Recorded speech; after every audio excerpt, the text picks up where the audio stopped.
Agent 47 and Diana Burnwood are the world's top assassins working for the ICA. Unknowingly, they have been hired by a shadow client to target a number of operatives of Providence, a secret organization working in the highest echelons of power. Providence's controller, the Constant, approaches Diana and makes her a deal. Eliminate the shadow client and learn about 47's past. But when 47 discovers that the shadow client is Lucas Gray, his lost childhood friend, he and Diana switch sides to fulfill an old pact. Destroy Providence. Together, they manage to capture the Constant, forcing him to reveal the identities of the 3 Providence partners. Eliminate them, and the war would be over. However, the Constant has an ace up his sleeve.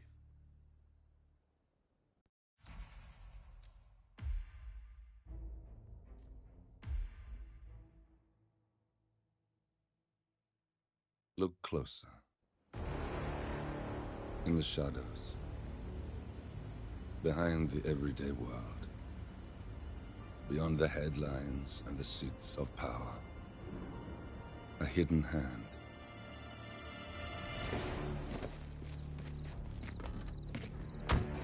A kind of company known as Providence.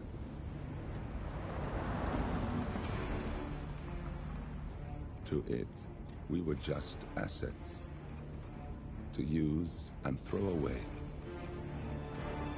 To do the unthinkable. The unforgivable. And it never gave us a second thought. Until now.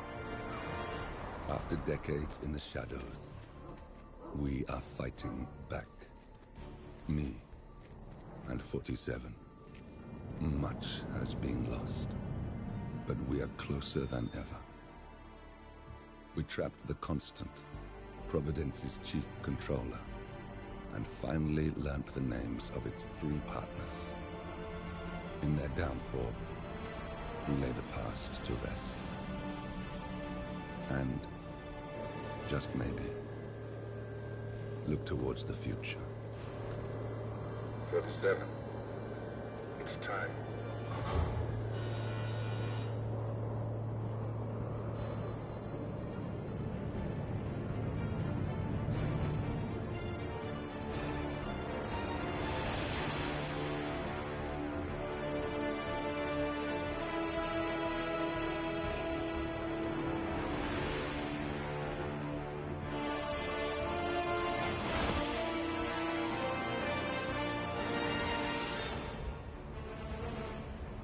Partners are down there. You know, I never planned this far ahead. You never do. I see someone got his memory back. Wait, is that a beacon?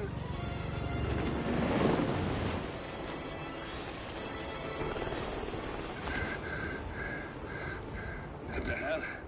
Base. Alexa Carlisle's helicopter just took off. Confirm target locations, over.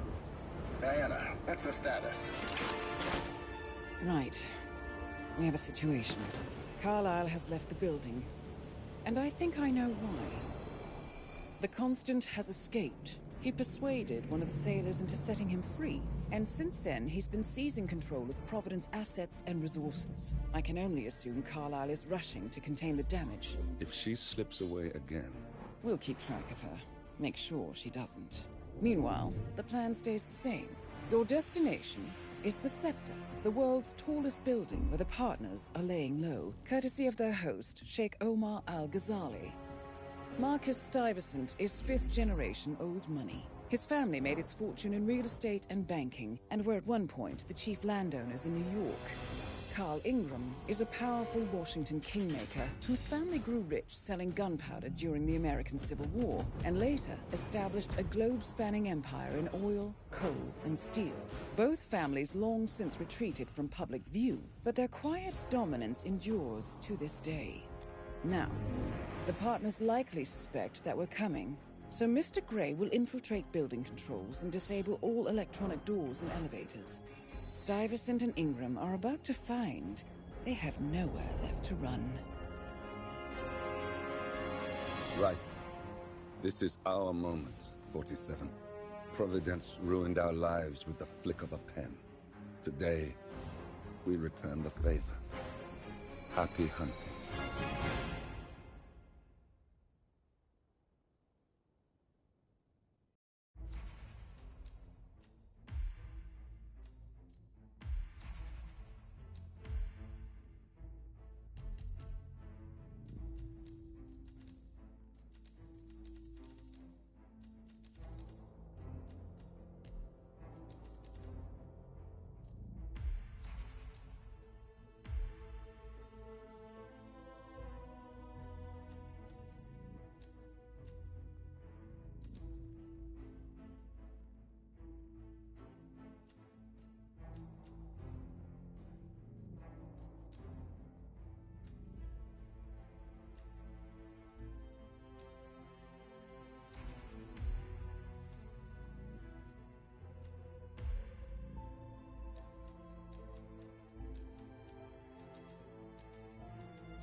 Welcome to Dubai, 47.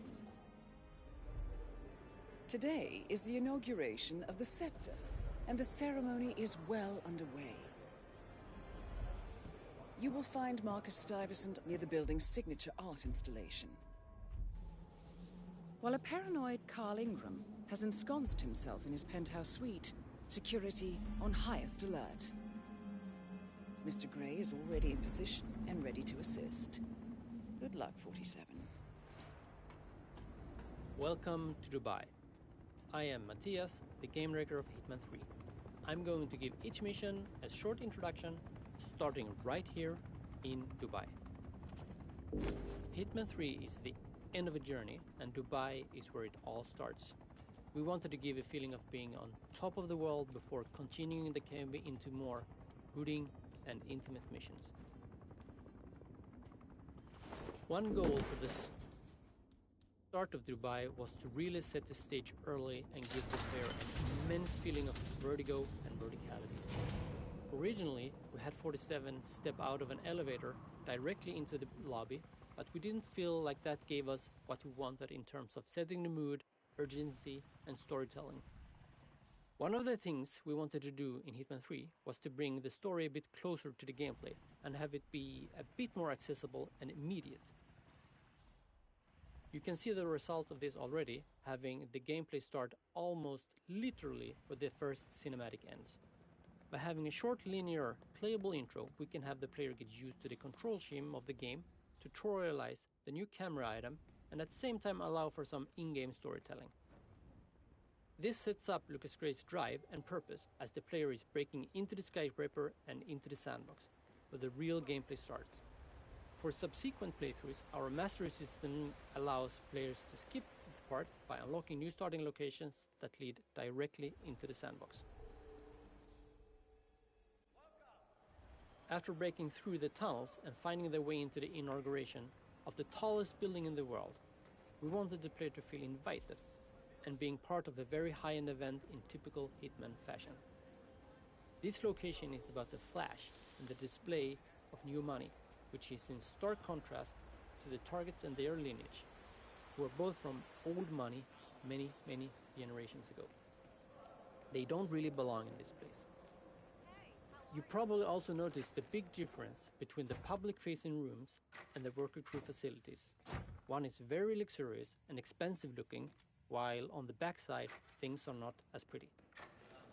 We always try to give contrast and do environmental storytelling like this in our locations. When playing this mission, we wanted to give the player a feeling of conquering the skyscraper. slowly finding their way up and unlocking powerful shortcuts as they explore, as well as mastering the general gameplay and level design. The first few times, it is more likely that players will have to go outside and climb up to one of the targets. But as they master the location, there will be more convenient and sneaky ways discovered. It is about discovering the Swiss cheese and mastering it.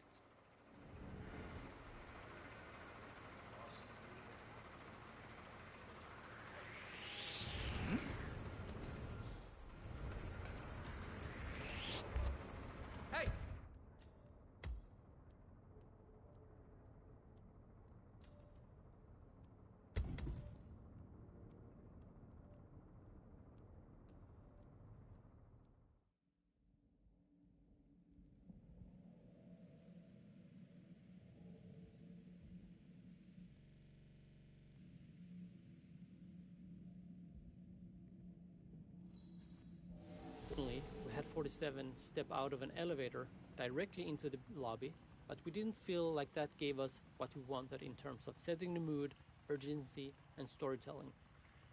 One of the things we wanted to do in Hitman 3 was to bring the story a bit closer to the gameplay and have it be a bit more accessible and immediate.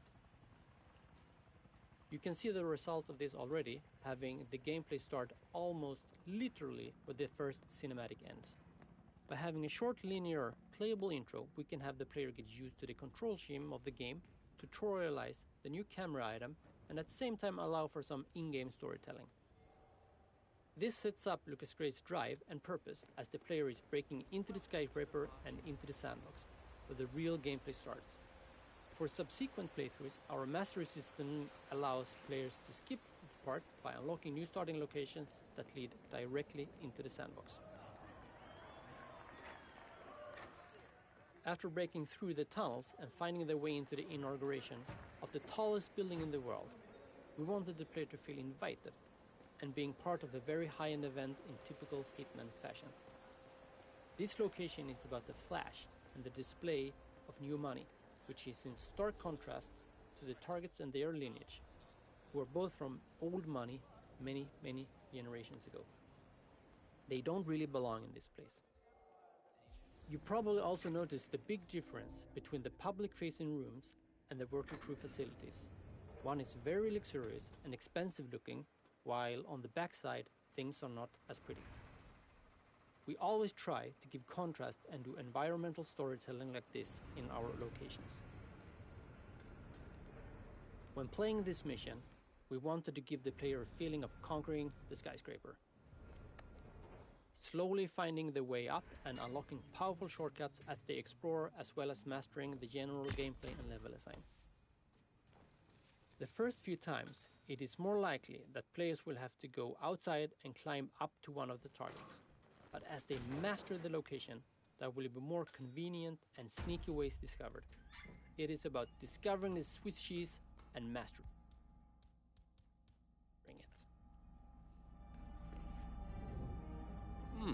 A calendar function. We can use this to summon the partners to a fake meeting, 47.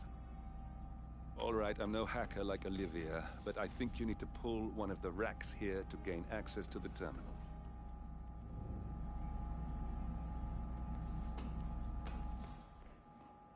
Hey, it's me. I thought about what you said. Yeah, I changed my mind. It was an insane idea to start with. Exploding golf ball. I don't want blood on my hand.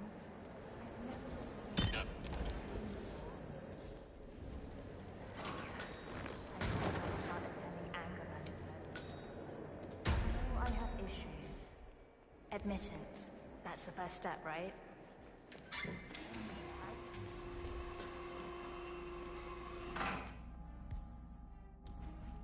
Well, that must have done something. Can you see anything different in the room? Good. We're in. Now all you need to do is access the terminal and use the calendar option to summon the Providence partners to a meeting. Good work. The meeting has been booked. The partners should be moving up here shortly. Looks like the lounge can be sealed off for private conversations. Handy. 47. I would like to address the Providence partners directly. I want them to know why this is happening. And I have an idea, but it requires you finding a map terminal. Excellent. I see the partners moving. You should join their meeting. Time to end this, 47. I'm the first one here. Now we'll just wait for the partners to be alone. Then you can activate the room's lockdown We'll feature. get this thing back on track. Cameras are showing a lot of guards up here. We're gonna show They that wouldn't little suspect shit one of their that own, hurt. though. You there! Get the hell out of here! Excuse me, I think we've got a problem. This area is restricted. Stay right where you are, sir.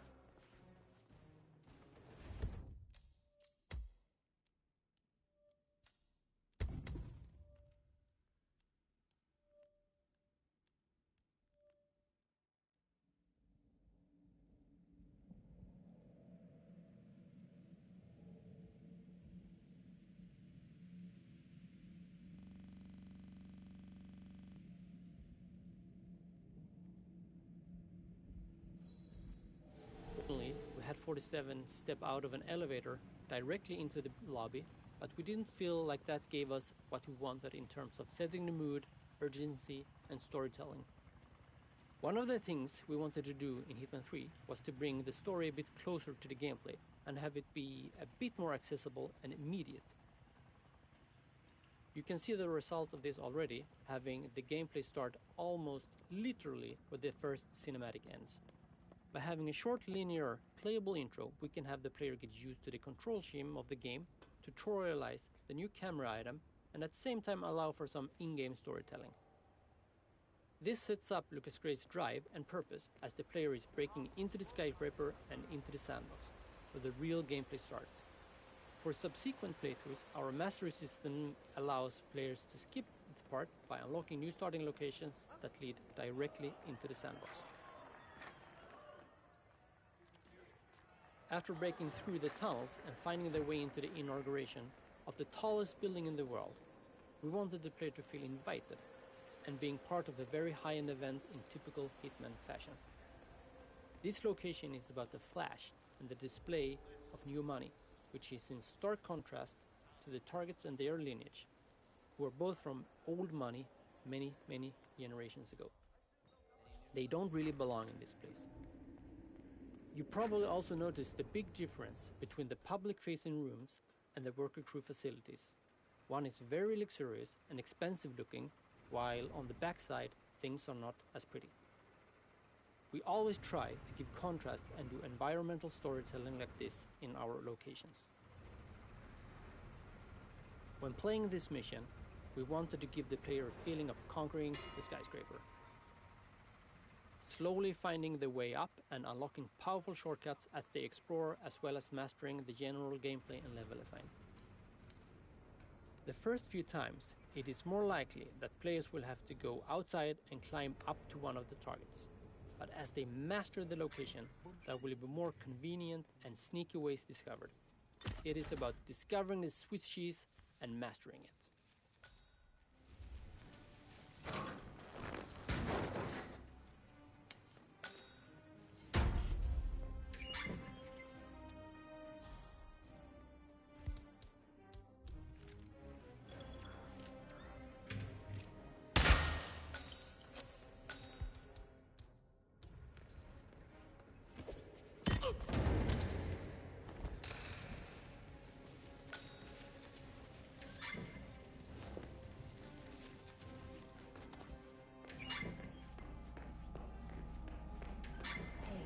It's me.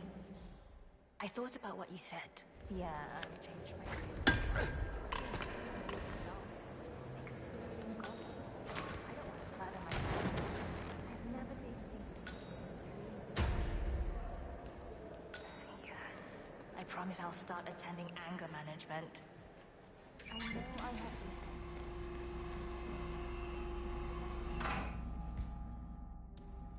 Well, that must have done something. Can you see anything different in the room? Good. We're in. Now all you need to do is access the terminal and use the calendar option to summon the Providence partners to a meeting.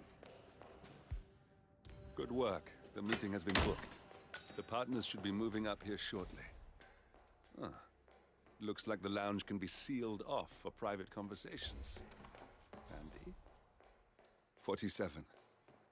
I would like to address the Providence partners directly. I want them to know why this is happening. And I have an idea, but it requires you finding a map terminal. Excellent. I see the partners moving. You should join their meeting. Time to end this, 47. Cameras are showing a lot of guards up here. They wouldn't suspect one of their own, though.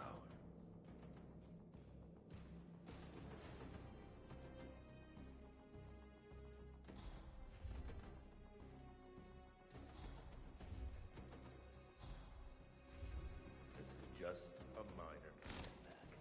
Just a minor setback. We can fix it.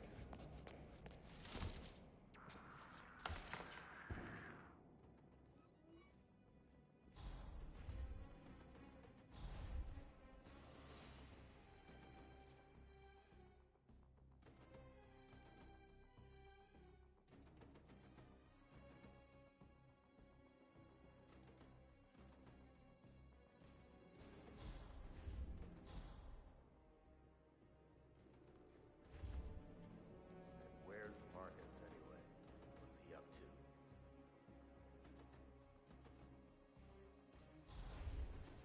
This is taking too long. I'm an important man.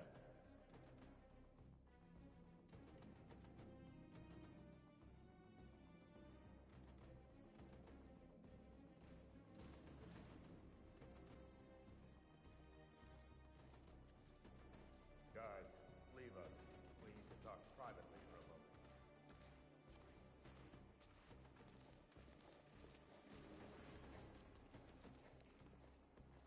Where is he? Where's the Sheik? The partners are alone now. I'll activate the panel controlling the room's security features. When you're ready, use it to start the show. Not my problem.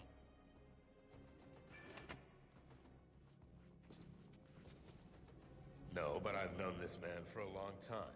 He wouldn't call us up here without good reason. I trust his people will have multiple scenarios ready for us very soon. Which reminds me, we need to discuss Alexa. What's there to discuss? She left us. At the most critical moment, she abandoned ship. That family has never been trustworthy, and Alexa just proved to us that she, and indeed any of her heirs, isn't up to the task. I agree. She displayed extremely poor judgment. I hope Omar is able to step up. At this time in particular, we need a solid foundation to rebuild from, and someone to help us hit that traitor Edwards where it hurts. Oh, he'll get what's coming to him. I just hope the sheep comes through soon. We've helped him for years, paving the way for all his glory and the construction of this monument of his. I'm tired of waiting and living in perpetual hiding. One thing is certain. This will not be my final legacy. I will not allow Providence to end with me. Whatever it takes, Edwards will pay, and we will take our seats back. Mark my words.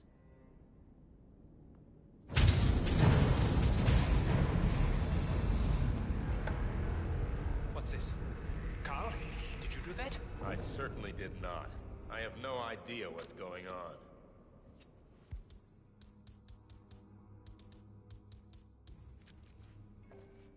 Gentlemen. What's the meaning of this? You're the one responsible for all this. Gray, what do you want? Something that has been a long time due. Revenge. Revenge? How banal. You killed Cobb, Navikov, Caruso, the Washington twins, everyone at Haven. You broke into our bank, and you outed Providence to the world. Whatever perceived slight we've done to you is insignificant to the amount of damage you've caused us. You've caused the world. You're a murderous terrorist, nothing more. What did we ever do to you anyway? You specifically? Nothing. Providence? Everything. Providence made me, and at the flick of a pen, Providence broke me. I'm just returning the favor. Providence has ruined the lives of countless people, expecting and facing no consequence for its actions. You take for yourselves and those who support you, and you burn everyone and everything else to the ground from the comfort of the shadows. No more.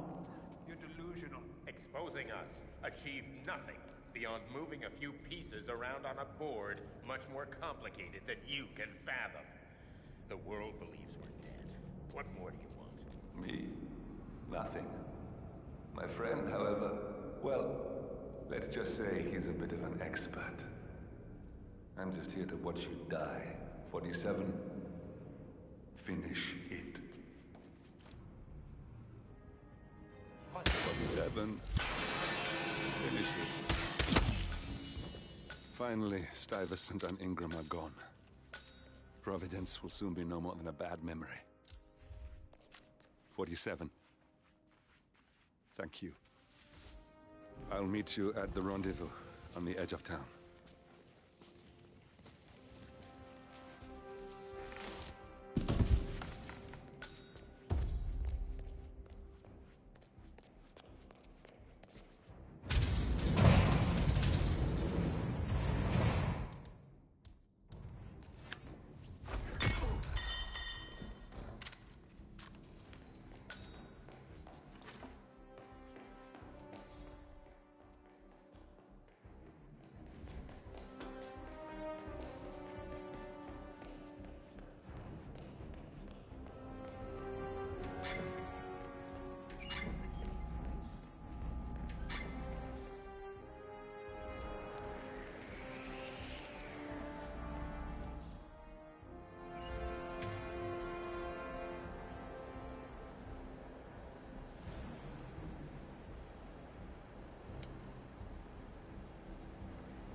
That's your winning face. I'd hate to see you lose.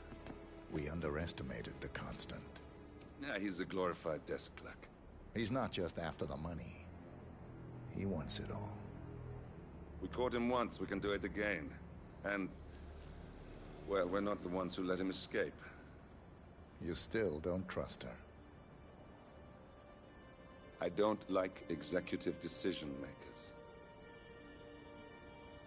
Look, you don't have to follow her, you know? Soon, this will be over. Maybe it's time to think about the future. You have to face the possibility that there's no going back. If the ICA knows what you did... She'll make it right. She always does. We have a fix on Carlisle. Come on. We've got a plane to catch. I hope you like the rain, 47.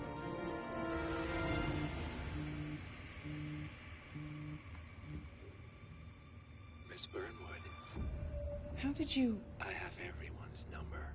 You really ought to know by now. You planned this? All of it. Don't be silly. I just played the hand I was dealt. We'll find you. You had me. Where'd that get you? We handed you an empire. It's for the best. The partners were complacent, set in their ways. But power is more than just security. Providence can be an agent of change. Surely you understand. Or you will. Soon enough.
That is Phineas Whitmer, the famous private investigator, hired by Madame Carlyle this morning. I'm curious why he's here. Maybe you should do some detecting yourself, 47. A famous private investigator.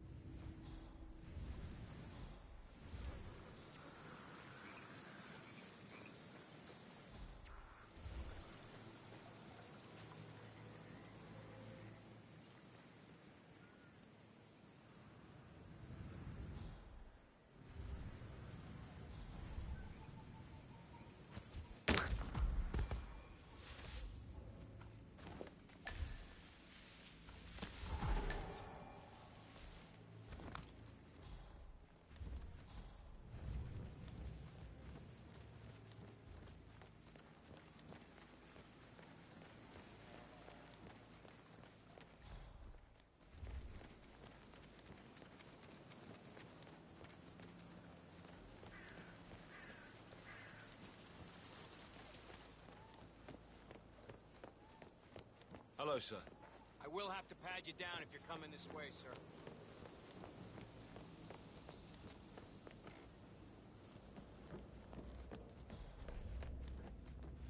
Ah, you must be Mr. Whitmer. Madame Carlyle has asked me to be of assistance to you. I trust you've had a good look around. Are you ready to see the crime scene now? I am. Very well. If you'll follow me, sir.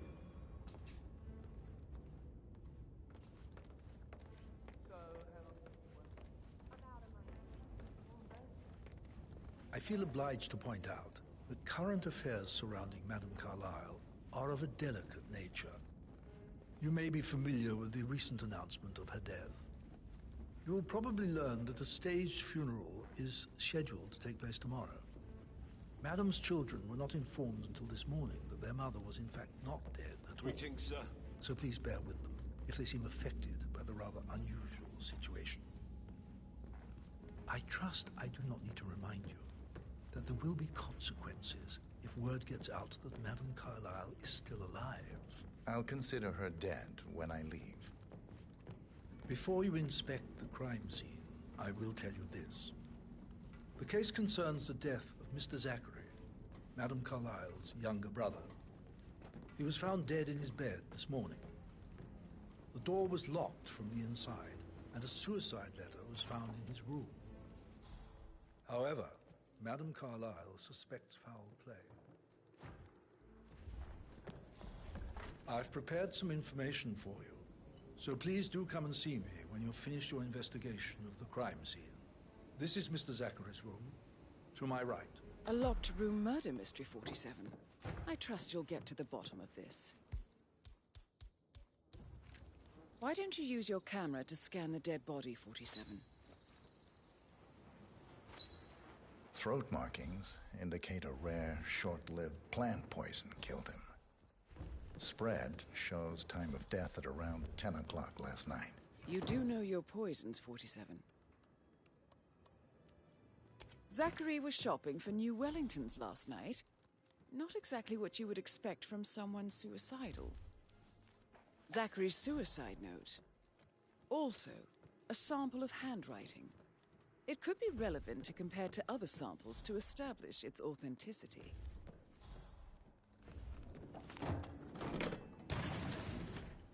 A hidden door. It's a secret passage. This could explain how the door was locked from the inside. A photocopy of the floor plans. Somebody's been researching the secret ins and outs of Thornbridge Manor. I believe you've done a thorough search of the crime scene, 47. Maybe it's time to see the butler. I'm curious about the information he's prepared for you.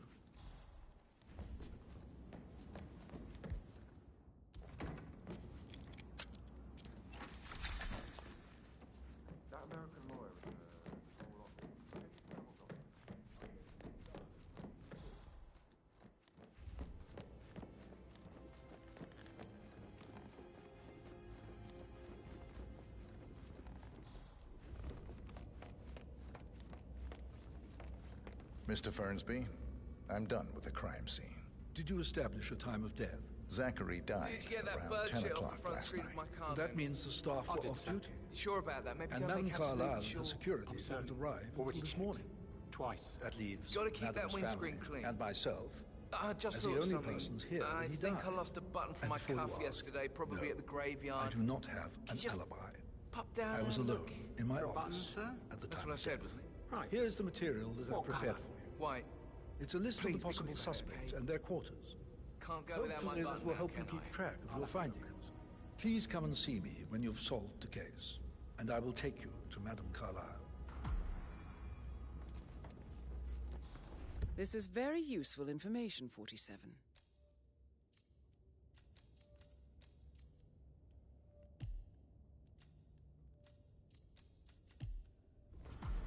So how does one solve a murder mystery, 47? Motive, means, and opportunity, I believe. May I suggest you ask the suspects for alibis? Or perhaps you prefer searching the manor for clues first? That is the door to Mr. Fernsby's office. Painkillers.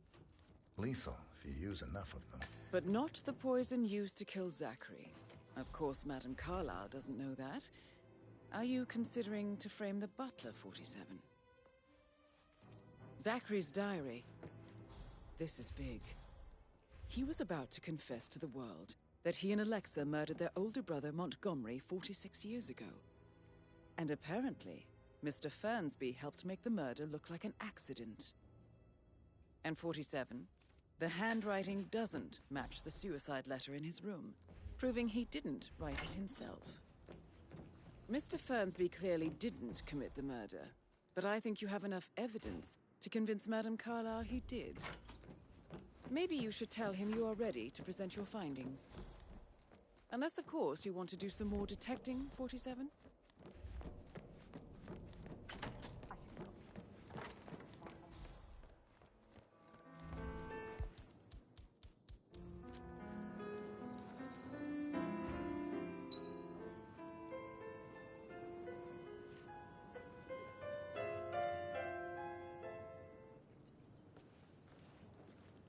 That's a little too close.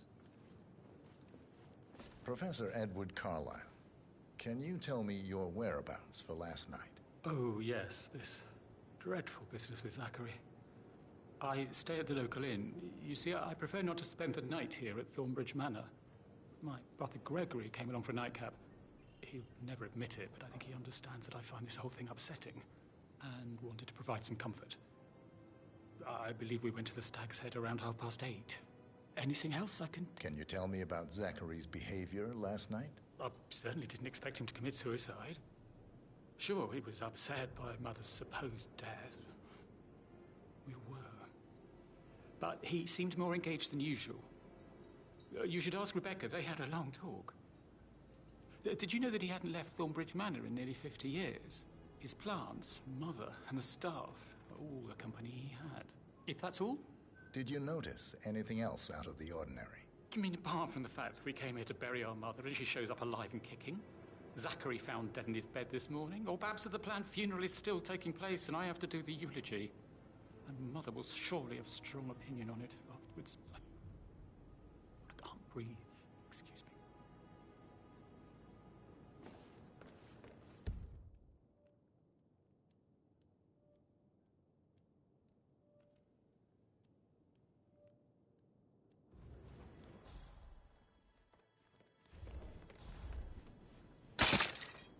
Yes, hi, Kathy. It's me again, Edward. I know I'm not supposed to leave you messages, and this is the last time, I promise. It's just, I don't know how to handle this whole situation. I don't think I can really. I can't feel my legs, and my eyes are not working properly. This flicker thing again. You can't tell anyone, but the thing is, I've been asked to perform the eulogy at the funeral event tomorrow. I know it all sounds so unbelievable. But even though Mother is still alive, we still have to go through with the funeral. I have to write the eulogy. I don't think I can. She will definitely want to read it, and no matter what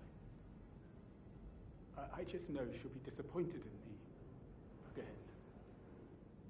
My legs are really weird. I need you, Cassie. I'm sorry. I know. I'll hang up. Not supposed to do this. Christ, sorry. Bye.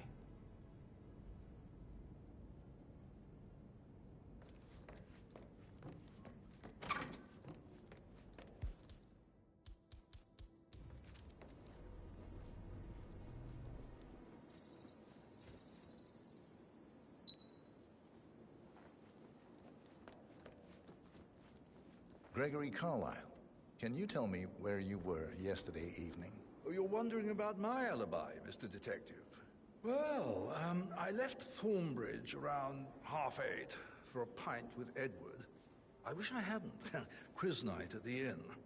On the other hand, staying here with Zachary, my obnoxious sister, and the wife sporting another one of her headaches would have been a fate worse than death. The short of it, Zachary was very much alive when we left. I stayed for the last shout, and I was back here just before midnight. Anything else you want to tell me about Zachary? Zach? Huh. Such a sad old sod. A bit heavy on the bottle, but who could blame him? Only company he had was his rare plants and Mother, who travels more than she stays here. Honestly, I can't say which is the bigger bore. He's better off dead. Is that all? Anything else you'd like to tell me? Nothing, really. I'm just enjoying the show. Our perfect mother obviously fucked up, didn't she? Faking her own death. You know, she's explained nothing to us. I think she's scared to own up to her own mistake. Emma Carlyle, can you tell me where you were yesterday evening? Surely I'm not a suspect. I need to account for everyone. Well, I spent the evening with my family, but I got an awful migraine and had to take to bed. Everyone can attest to that. I believe I went up when the boys sat down for a drink around 8 o'clock. Is that all? How did you feel about Zachary? I might as well be honest. His presence was always awkward. But how do you have a meaningful conversation with a man who only cares about plants? In my opinion, Alexa bears some responsibility for how this ended. She supported his self-limiting behavior by letting him live here. Anything else you want? Have you noticed anything else out of the ordinary? Nothing special comes to mind. Except, perhaps, I did get a feeling that Zachary was depressed, not just sad. I suppose he realized that he had no one with Alexa gone. Even Alexa must feel the pangs of guilt over that one, letting him believe she was dead. Then again, guilt isn't her strong suit.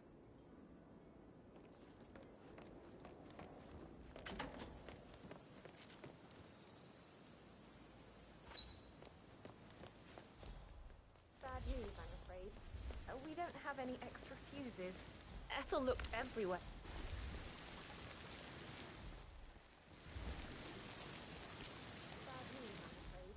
Looking good today, sir.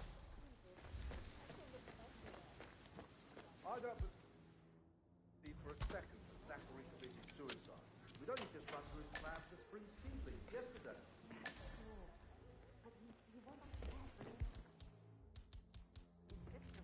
Broken lab equipment. It looks like it was recently used, though. This is a table showing lethal dosages for the poison used to kill Zachary. Something is circled, 47. Female, age 65 to 79, 60 to 64 kilograms. I'd say Madame Carlyle is next in line for a poisoning.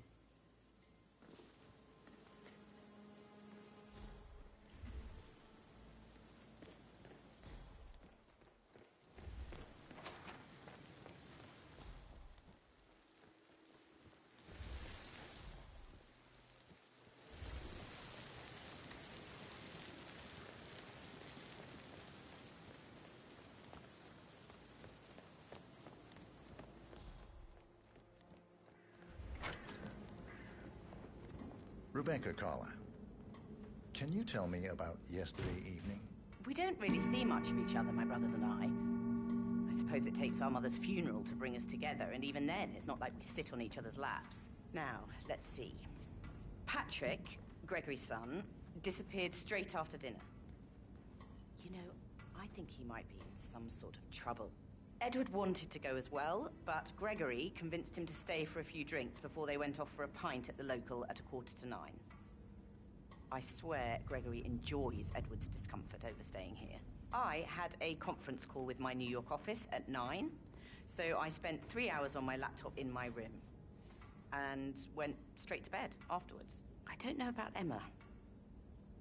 She did act a bit strange. Hello, sir. You know, I bet she was making lists for changes needing to be done once she gets her hands on Thornbridge Manor. Quite the shock she had when Mother arrived during breakfast. Is there anything else you want to ask me? Tell me about Zachary. Did he act strange last night? You know, now you mention it, he was a lot more chatty than usual. He wanted to know about my connections in the publishing business. Apparently, a friend of his is writing a book, which strikes me as very peculiar. I didn't think he had any friends. Is that everything, Mr. Whitman? Anything else you feel like mentioning? I may be wrong, but I saw Mr. Fernsby, the butler, leave Zachary's room early this afternoon. And he seemed a bit startled when he saw me in the hallway. It's probably nothing. Oh, and one more thing. Please be kind to Edward. He can only take so much. Is there anything else you want to ask me?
How tall are you? You could be a model, you know. Right. I'm serious. I have a friend who's a model. What?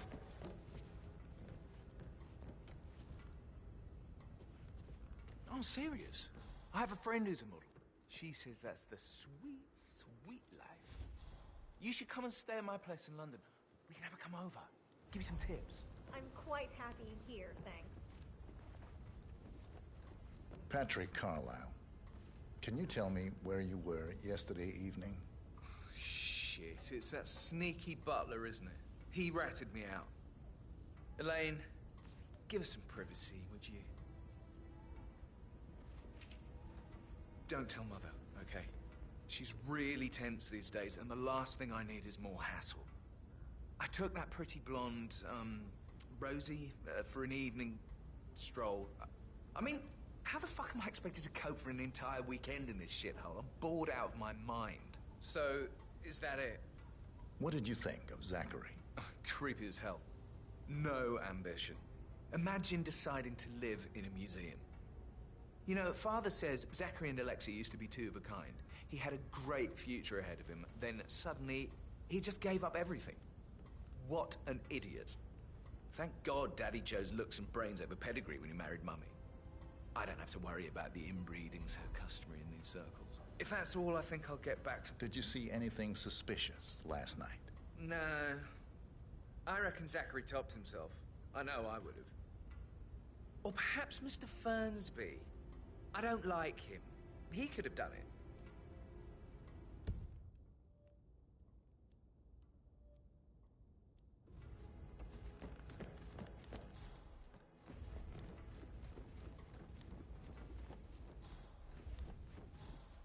Incredibly dangerous situations, right? Shoot the Hey, wheel, so- put a pin in it. Oh, no, Here. yeah. Sorry. Yeah, absolutely. That door leads to Emma and Gregory's room.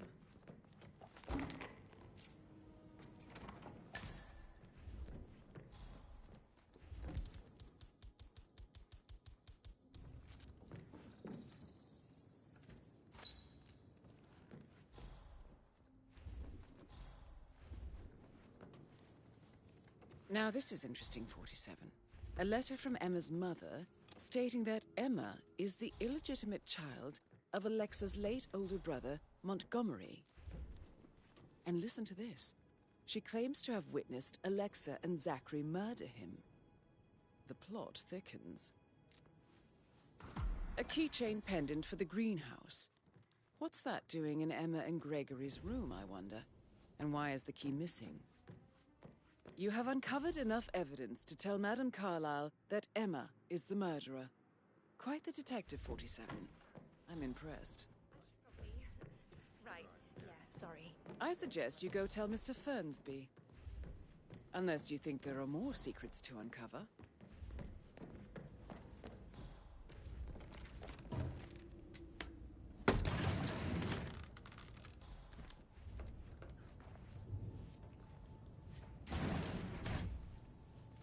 An old letter, 47.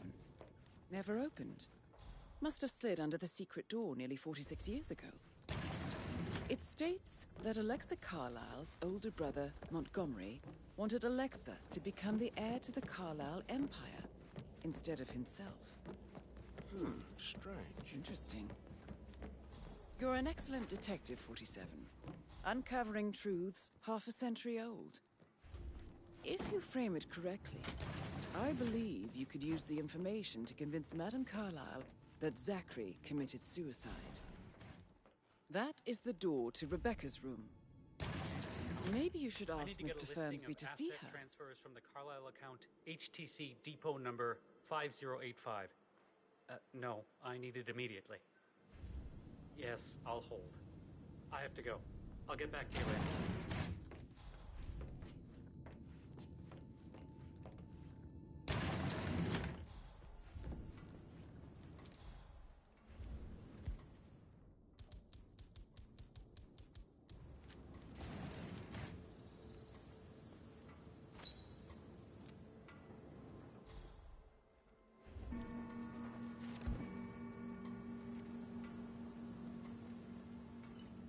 I can see from the log that Rebecca was in a conference call from 9 p.m. to midnight last night.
I'm ready to present my conclusion to Madame Carlyle.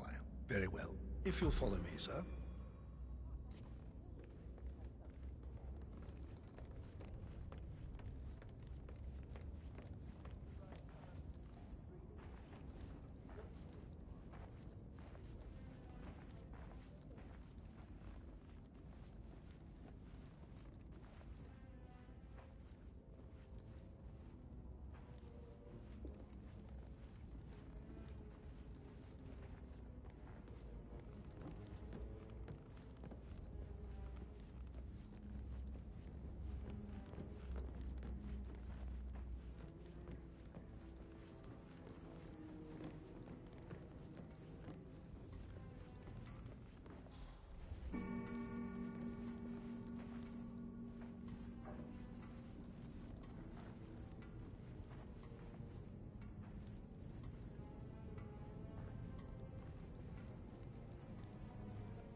Hello there, sir.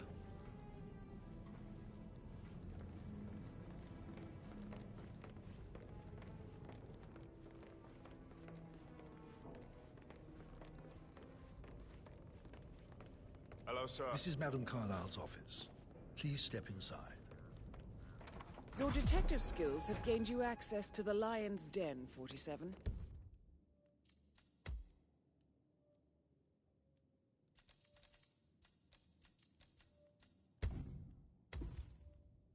Now, go claim your reward.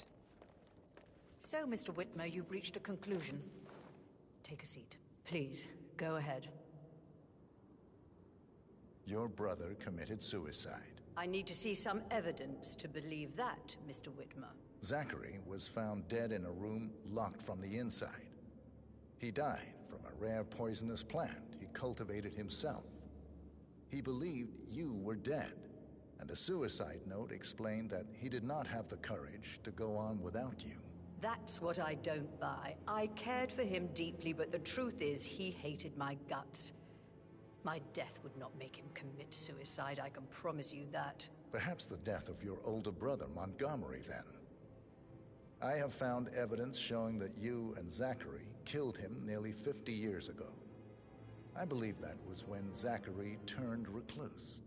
Your brother recently uncovered proof that your past deeds were for nothing. A letter from Montgomery stating that he wanted you, Madame Carlyle, to take over from your father instead of himself, as you were better suited to the job. Everything would have turned out the way you wanted, without anyone dying. What broke Zachary once, now destroyed him. And you saw this letter? I did. Oh, Zachary. How royally I fucked up. Mr. Whitmer, I'm sorry, I just need to gather my thoughts. Right. The payment for your services, have you decided on an amount? Arthur Edwards. You have a file on him. Arthur Edwards. How do you... I see. Well played. For many, many years I feared what I'd see when I finally met death. And now you sit before me, and I feel only peace. You see, I believe life is a fair fight, and I lost spectacularly in every way imaginable. It is time for me to leave the pit. Oh, before I get to that, your reward. The file you want is in the safe.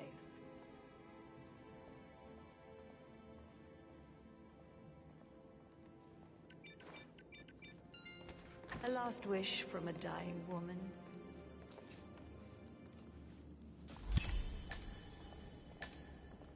Good work, 47.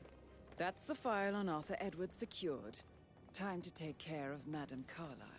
Sir. A last wish from a dying woman.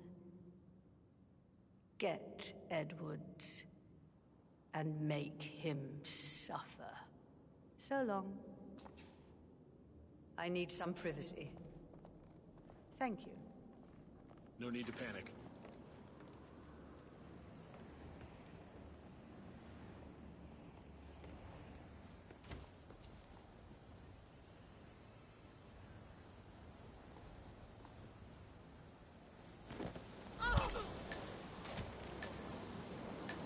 Mission complete. Well done, 47.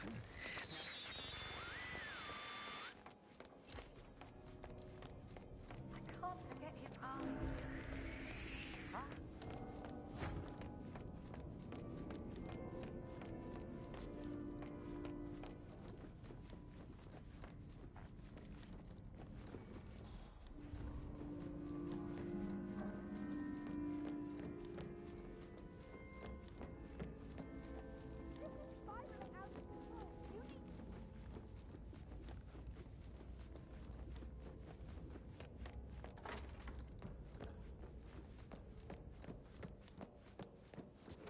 Patrick token to Madame Carlisle's daughter. Rebecca? Yes. She's insisting that one.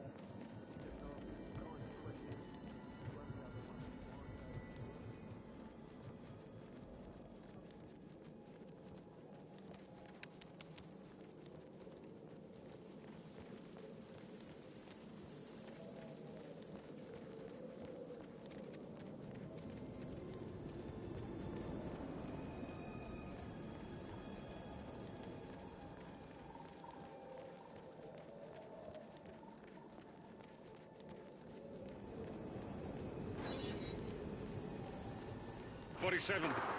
They're everywhere. Go, get out! It's the Constantine. Shit!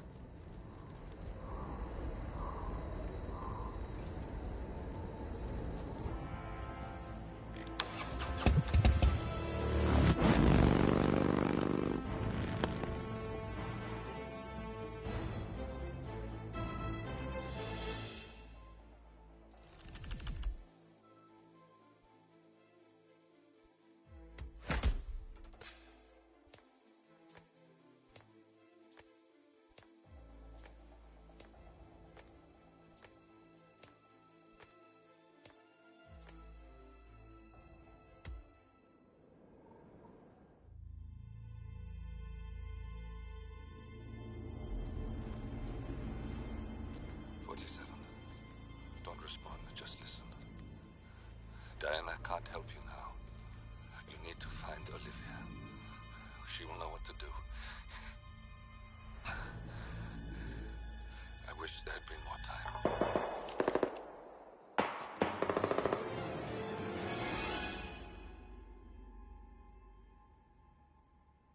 And then there were none. Thank you, Miss Burnwood. Now, it's my turn.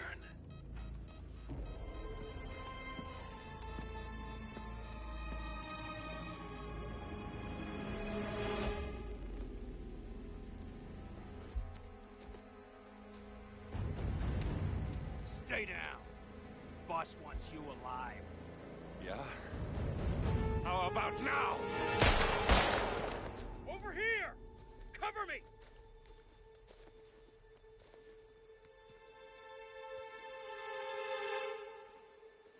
Walk away! Or what? You gonna take us all on? Don't. Tell the Constant to start running!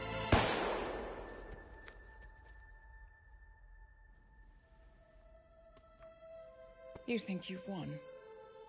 47 is out there. And 47 never misses his mark. Neither do you, Miss Burnwood. That's what makes you valuable.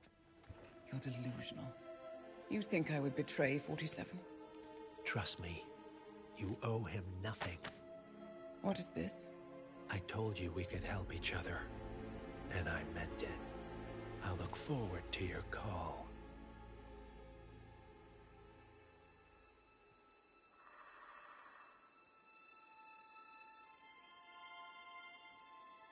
Gray is gone. Go to Berlin and stay out of sight.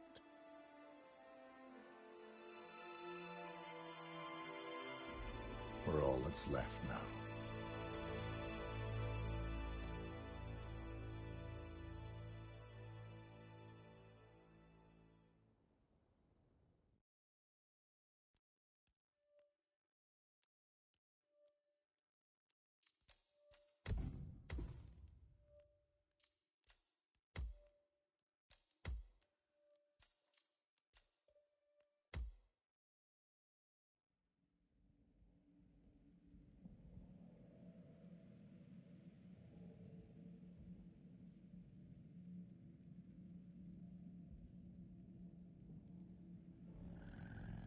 Welcome to England. Having just been in Dubai, with all that new money on display, the gold and the flash, and the perhaps unpersonal, we move into the inherited wealth and the established upper class of the old. We are in a rural, ancestral mansion in England where a family gathering is taking place, and a tragedy just happened. This mission is about taking out the last target of Providence, Alexa Carlyle. And what better place to do it but here, in her very own home where it all started. This mission is about infiltrating the lair of the lioness, getting close and knowing your target. It is the ultimate home invasion. We wanted the tone of the mission to evoke an ominous feeling and a sense of mystery. We wanted a mission that would tell very personal stories and unveil inner secrets. It should be a residence filled with surprises, and while playing it, the player should slowly unfold a story about the fall of a family empire, all the while seeing the vulnerable side of an Iron Lady. Of course, we did not miss the chance to add quirky family members and the special egos that you would expect in a place like this. In order to really drive home the sense of mystery, elevate the general mood, and to give a twist to the gameplay, we decided to add a whodunit in this mission. This would then also allow us to get close to the family as well as the target, showing Alexa's vulnerable sides. Perhaps also to be exploited to the player's benefit. It is very hard to miss that the event in this mission is centered around a murder mystery. Here, we ask the player to play the role of a private investigator to solve a very recent death, a suicide that our target suspect is foul play. At first, we played around with giving away the PI disguise already outside, almost for free, just to let almost everyone experience it from the get-go, as there is so much gameplay in it. But ultimately, we decided not to, as that would rob the player from infiltrating the mansion themselves, which is a very core Hitman and fun thing to do. Instead, we teased the murder mystery very heavily in the beginning to try and catch the player's interest. When I played the murder mystery for the first time, in a very early state, of course, I almost forgot that I was playing a Hitman game and was all in on solving the case. And that's what we hope that most players will do. The name of this mission is Death in the Family, and there is a lot of that in this mission. Alexa Carlyle is back from the dead. We have a suspect suicide of one of the house family members, and we have the death of an important character after. But there is more. There is someone in the mansion that is not done with the killing, and there's a legacy and history with the family that the players can learn about. The story is quite complex, and we suspect and hope that it will take our players quite a few sessions to figure out how everything connects. The same as mastering the gameplay and the level design.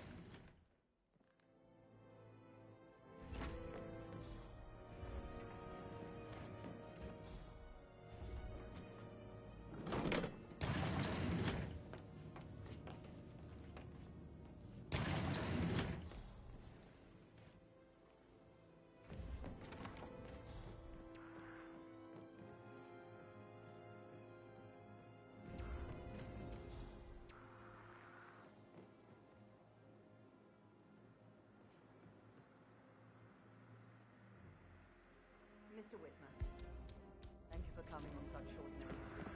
A What great the- tragedy has fallen upon us, and I need a quick resolution.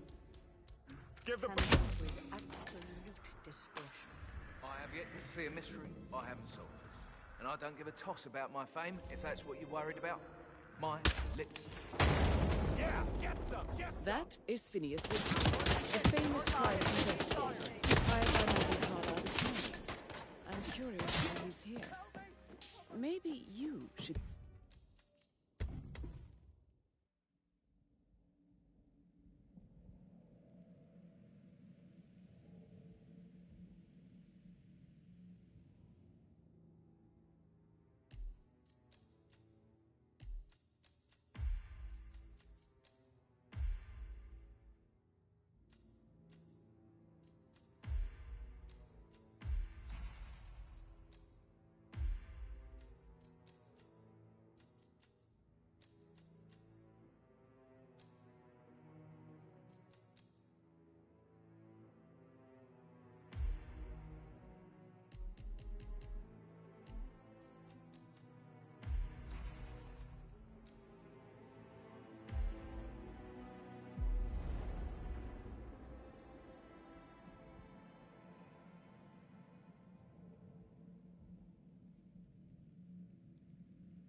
The start of Berlin was always supposed to be a cold open. Agent 47, all alone, no handler, no cinematic, no briefing, and no real mission objective. The only thing that takes us here are a few words in the cinematic after the previous mission. What is Agent 47 thinking? How did he even get here? How does he feel after what just happened? We wanted to evoke an eerie and surreal feeling when exploring the first area in this location, before the actual mission starts. Olivia is not answering the phone, and we have big black vans standing up behind the gas station. A dead body. So what's going on here? We looked at the entire start of this mission as an in-game mission briefing. After a bit of exploring, suddenly Olivia calls, and we're getting an explanation of the situation. Olivia wants Agent 47 to leave the area, but he has other plans. For the first time in the trilogy, Agent 47 must decide for himself. He wants to strike back at the ICA and formulates his own mission objective. This is an important step in Agent 47's story arc and his path to freedom, having his own agency. We feel that the entire journey, from starting alone on a road, not knowing what's going on, to suddenly finding yourself in the middle of a raging rave in Berlin, hunting down ICA agents, is a great and chaotic contrast to the slow and mysterious Dartmoor location before, and a twist on the gameplay. The gameplay twist is, there are a lot of targets on this map, and you don't know where they reside as they are blending in wearing disguises. And the player will only have to take out 5 of them. We believe that this makes this mission very dynamic and replayable, while introducing a new approach to the targets. Of course, you will have to explore and find them first. However, on the starting locations that are unlocked as part of the mastery, we decided to have all targets visible from start to make the mission a bit more accessible and let the player dive faster into the sandbox without having to worry about an identification process. The targets are always key characters in a Hitman game, and in this mission we have a whole bunch of them. On top of that, we have no handler and also no mission stories to guide the player. So we had to do something new in order to give the player a chance to learn more about the targets. Enter the radio earpiece. The earpiece gave us a chance to give the otherwise very anonymous targets on this map a voice and to be more personal. We had to avoid making this chatter too frequent and too annoying, but still interesting enough and to tell the player what's going on and keep on listening. We also used the radio earpiece to play up the drama when the ICA agents decide to flee. So the earpiece became a tool for us to solve all of these problems that came with having a different approach to this mission and its objective. Of course, the main event on this map is the rave. A sort of chaos that a character like Agent 47 does not really belong in. We treat the rave as a character in the club building that encompasses everything, and they can already start to feel outside of the compound. We wanted it to sound and feel authentic, a place where a real raver in Berlin would feel right at home. As always, in Hitman, there is a way to exploit the situation as Agent 47. Did you find the DJ disguise yet? If not, I encourage you to have a look around. There might be some deadly drops waiting to happen in the DJ booth. You know me, I just start talking to people and then I just forget. Yeah, well, don't worry, I'll find them. Yeah, okay. I'll meet you inside. Bye.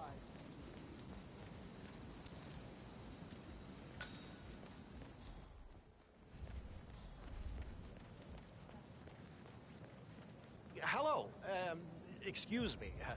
I was wondering if you could help me find my bike. Now, I have lost my allergy pills, if you know what I mean. I can get you in for free if you help me. Oh, did you find my allergy pills? I found them. Die. You are a lifesaver. Thank you. Hey, look, if you want to get into the club, I can get you in for free. You know, you look like a man who needs to let off a little steam. I accept. Oh, you are a little stiff. You really need to come inside. I promise you, my allergy pills can remove some of that tension. Follow me.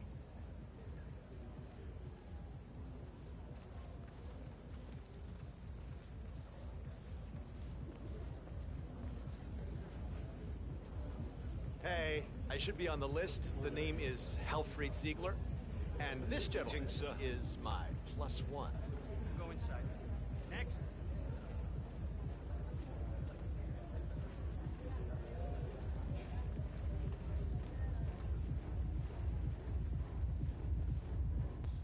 You have to put this sticker on your phone. No photos allowed. Even Excuse me, when if you're you're on the coming guest through, list. I have to frisk you. Now move Only along. take a minute, okay? Jeez. Easy now, mister. Take it slow.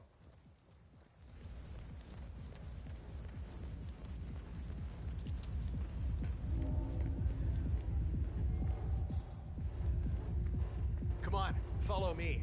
I can show you around if you want. Oh, this place is fantastic. It's hard to get here, but it's the best party anywhere. Oh, and thanks for your help, by the way. Now, if you want to warm up first, there is a chill-out area where you can relax. And, oh, don't forget the juice bar. Oh, the juice is famous here. It makes all your allergies go away, if you know what I mean.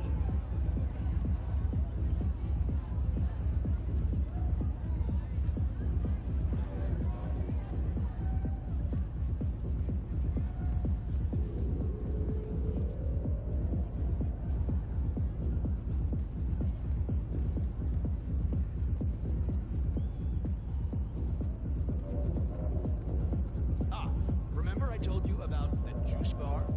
You really should check it out. The juices are mind-bendingly good. You know what I mean? Yeah, the vitamins will keep you awake all night. I love it. Go down so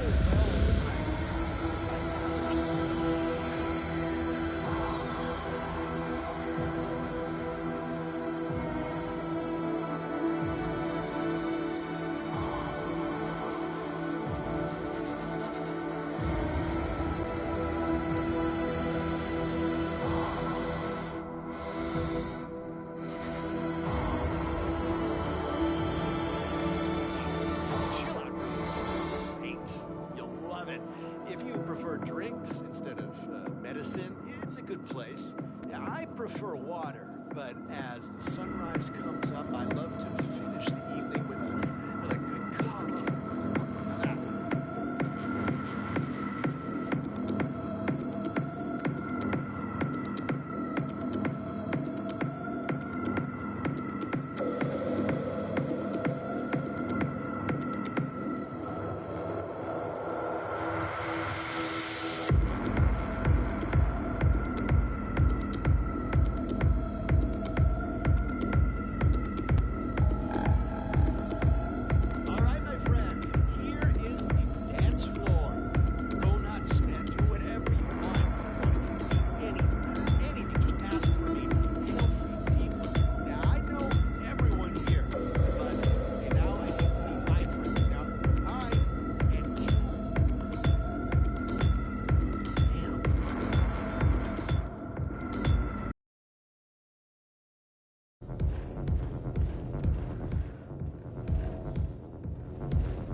be a problem? I just think it looks a little dodgy. But fine. Listen, I was rigging events like this when you were pulling curtains for your high school drama club. I have a lot of experience with setups like this, and my failure rate is basically nil. If I say it'll be fine, it'll be fine. Well, worst case scenario. It's Agent Banner. No sign of target? He's here. He has to be. Worst case Don't get scenario, comfortable. I'll electrocute everyone nearby, but as long as you're not too close to the trees, everyone should be safe. Oh, cool. That's incredibly reassuring. I'll make sure the lawyers have your number. And don't worry, I've got to try the truth back up with Blake. Oh, yeah? Yeah, it's called crossing your fingers.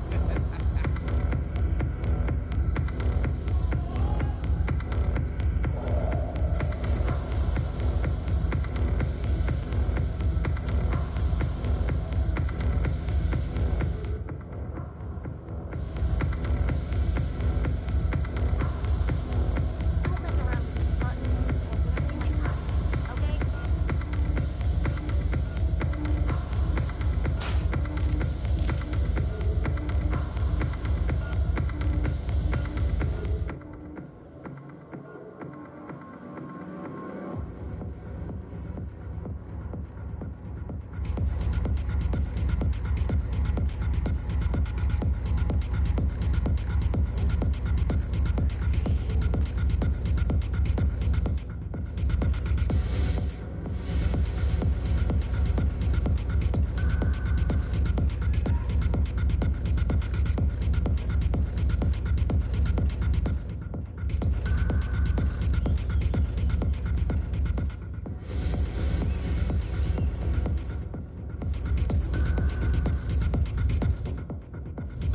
I'm here to take over for the next set. Oh, shit! You're like Vince Kraftwerk brother or something. I love it. It's been gonna kill. All right, you're here. You probably don't need me to show you around this shit. The important part is you want to trigger the light show. You're gonna want to hit this right here. Timing is everything. Crash. Too soon.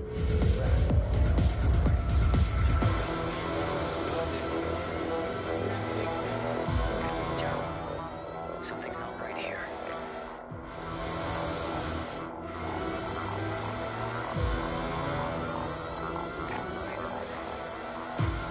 Joe, I think he...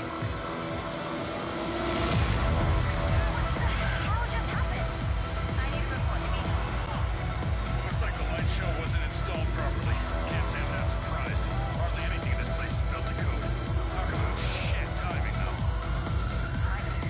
You really think that was a coincidence? There are no coincidences with 47. Now stay focused.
This is a restricted area, and I can't let you through. You gotta move on.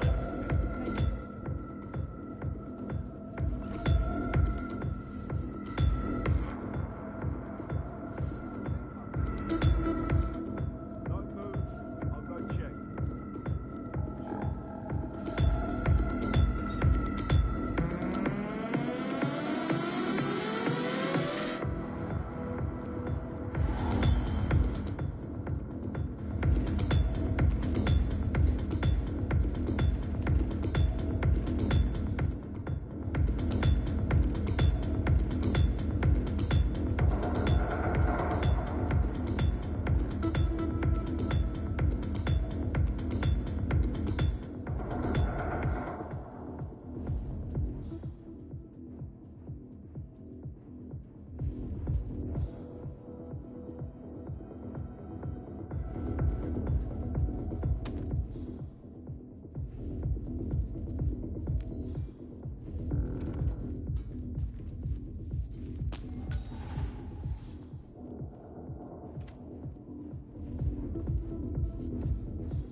closer.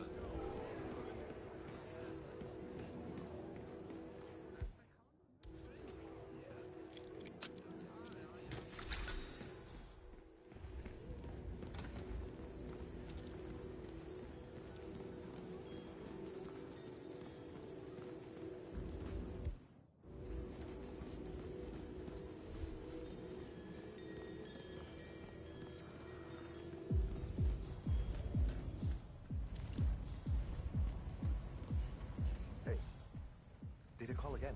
Yeah, it's fine. I'm right there. Just waiting to make a little transaction of my own. Then I'll top it off. Yeah, I know. It's not a risk, right? Ring the door. What the hell was that? I don't want to be on the phone. Look at all this construction gear. This stuff ain't cheap. You think it's broken or just a write-up or what? Yeah, no idea. If everyone wants new shit these days, it's probably a write-off. Yeah, but it's always pretty new.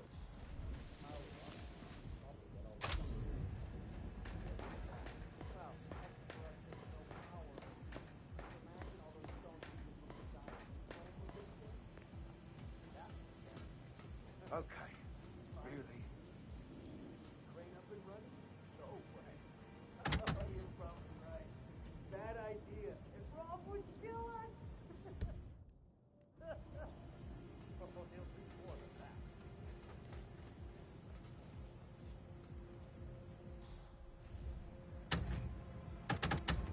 God, not again. I'm so tired of this.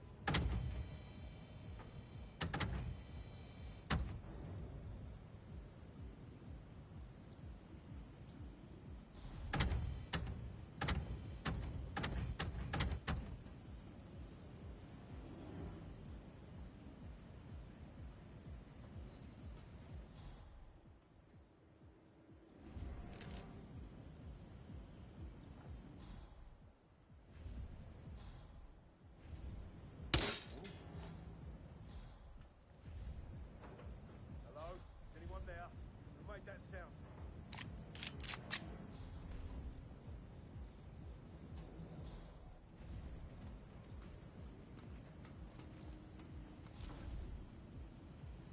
Command. Yeah, I've got a big fat nothing here. Over.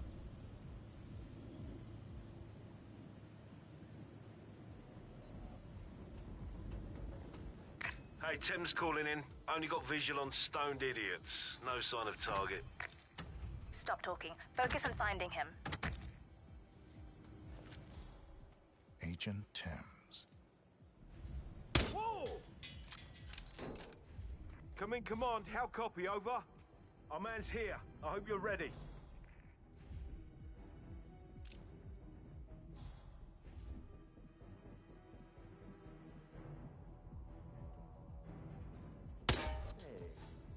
Wait a minute.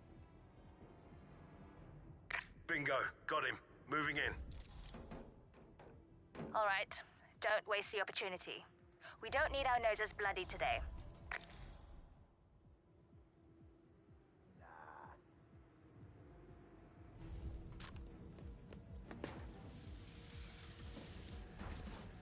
Lost visual on target, Delta.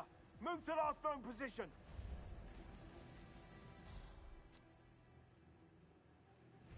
Target lost! Target lost! Command, you copy? We got more trouble coming!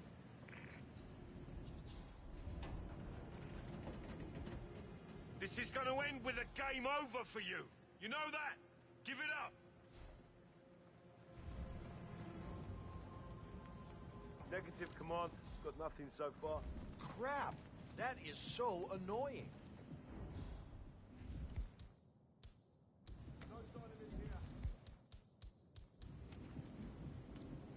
Excuse me? It's probably nothing, but, you know, why don't you just go and check Lost it him. Target still at large. These are amateur mistakes. You need to do better.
makes 3. The math was on our side. This shouldn't be happening.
That sound. Christ's sakes.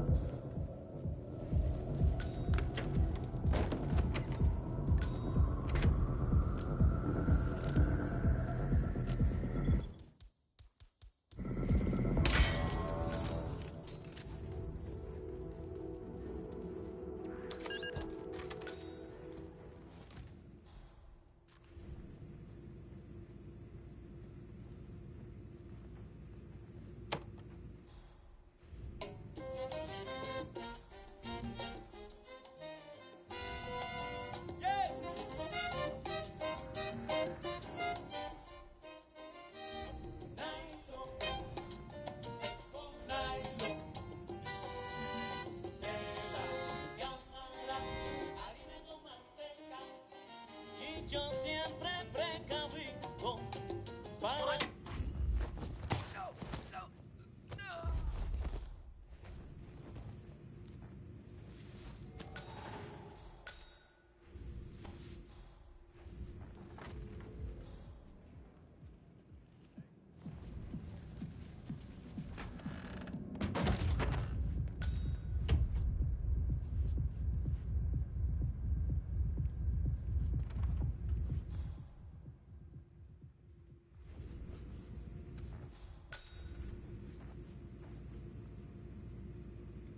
It's Ralph.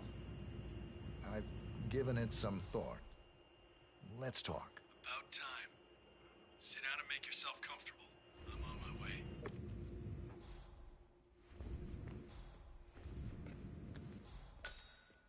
Careful, Montgomery. That's not Hirschmuller. 47 must have taken him out. I know, but I'm intrigued how this plays out. I'm assuming you have a plan here, Montgomery. Only to eliminate the target? Don't just tell me what you think I want to hear. You need to lighten up a little. I need a status update. Patience, Chow. I'm still on my way. This is patience. Well, just lean back in your big, comfortable chair and wait. Let the big boys take care of this. You are a condescending moron. Okay, just get back to me when the job is done.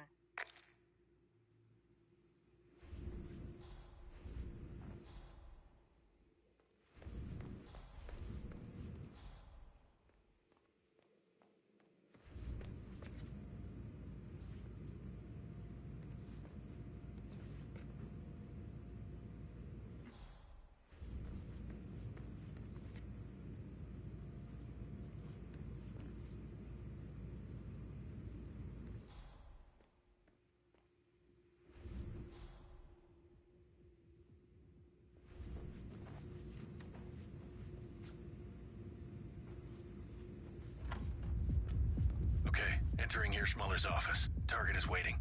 Now you know what to do.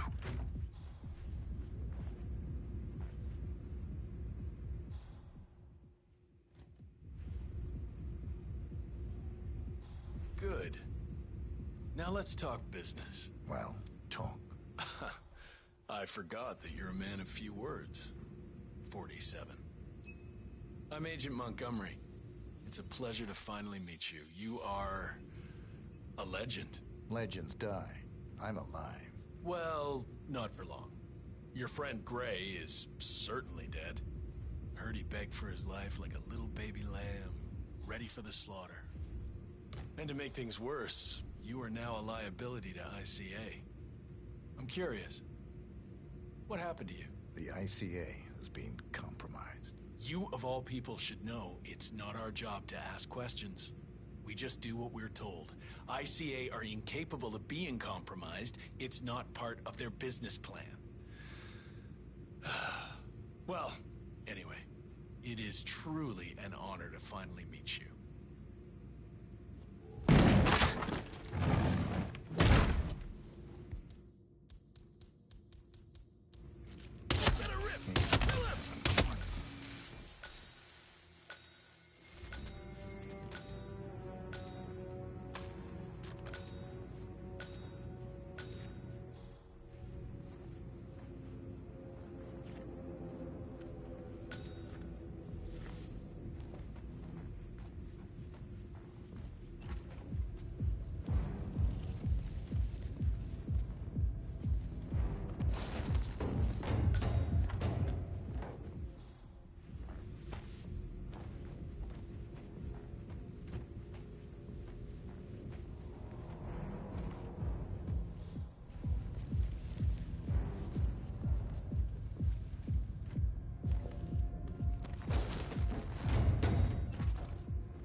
safe, sir.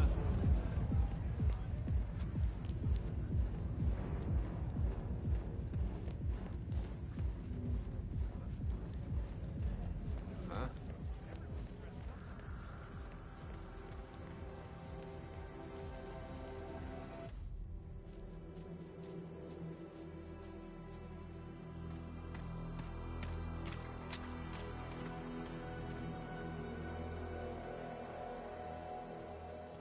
We're clear.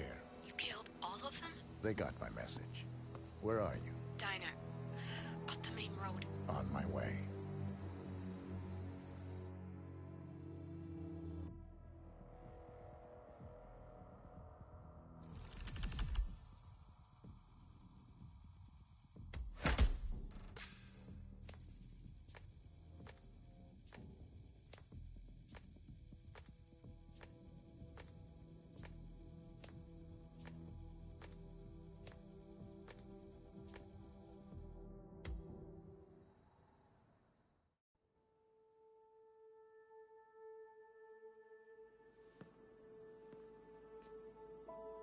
hurt.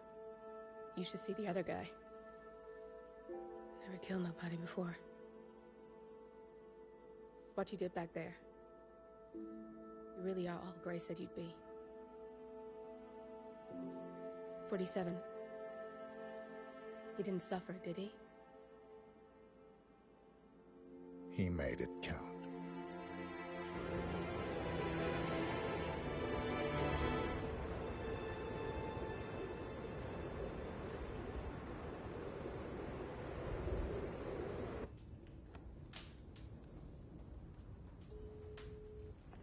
Bruised but not broken. I'm glad. It's time we start afresh, you and me. Get to the point. You and your friends pulled off the impossible. You stormed the heavens, took down the untouchables, and yet, here we are. Status quo. It just goes to show, you can't fight power, Miss Burnwood. Power never dies, it only changes hands. The best you can do is claim it. I never cared about power. Power is a tool, Miss Burnwood. It's the thing that gets you to the thing.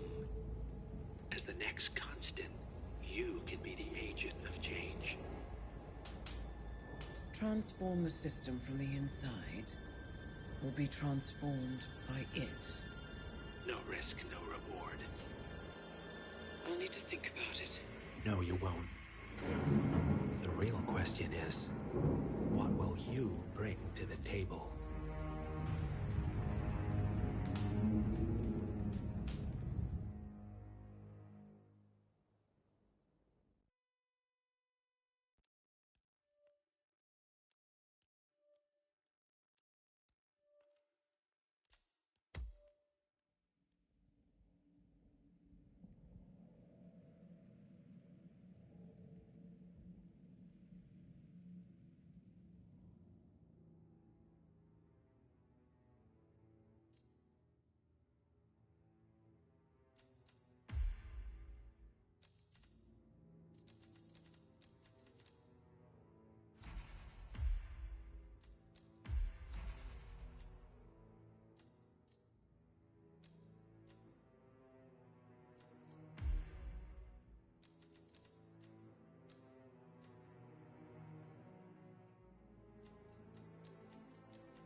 Chongqing, China. This city is Big Brother's wet dream with more than 2.5 million cameras covering 15 million people. Privacy is a four-letter word in this place. It's pretty ironic that a cloak and dagger organization like the ICA keeps its most valuable secrets here. You'll find Hush conducting his fringe experiments in an abandoned apartment building, while Imogen Royce, the archivist, runs the day-to-day business of the ICA data facility. I just hope you know what you're doing, 47. Welcome to Chongqing, and the mission where Agent 47 is about to kill his past. We wanted this to be our in-city level, but a different one. In a big Chinese metropolis, you would expect big dense crowds, but we've felt like going in a direction that would better match the mood and feel of this mission. We have two targets, but this is more or less a hit on the ICA. We are here to take them down for good and forever break all ties with the institution that gave Agent 47 purpose for so long. Coming from a booming rave with a big crowd, we wanted something more serene and calm. A night mission, backstreets, very noir, very secretive. And the rain, of course. Not only there to give us location variety, but also to enhance the feeling that after this mission, there is no going back to how things were before. It is a point of no return. There are no more ICA sanctioned targets after this mission. But it is also another very important step for 47 and his path to his own agency. The hope is that this also is reflected in the composed music with a church-like choir. Somewhere in this location is a big ICA facility, hiding away in plain sight. We wanted the player to explore and look around, spending time in the rain before finding their way in. So at the surface, this mission is a bit harder, with entrances that are not always so easy to find. It's a location where shady things are going on, and the player is encouraged to explore and discover. We have two different fortresses in this location, and while they share a theme of being very high-tech and futuristic, they are still very different in their nature. The actual ICA facility is clean, professional, and focused. It's about big data, and it's the space where the target Royce resides and where she is conducting her experiments, trying to bring the ICA into the future. The outer fortress is wilder and more rough, where shady experiments are taking place, not sanctioned at all by the ICA. It's an ad hoc improvised space, a place where the other target, Hush, is trying to realize his vision of the future of the ICA. And he definitely has a different approach than that of Royce. But in line with the themes of the Hitman games, they both, in slightly different ways, are about control, agency, and predictability. This is also something we lean into with the story arc of 47. There's always someone telling him what to do. We wanted to really show the relationship between Diana and 47 in this mission. And we do that in the ICA Data Core hack event. In this moment, 47 looks back at his past and is starting to realize the type of relationship he has with Diana. Who is in control here? And also, what is she doing in this very moment? It is supposed to be part nostalgic and part forward-moving, as 47 deletes all of these moments and then uploads the rest of the ICA files, exposing them to the world, killing his past.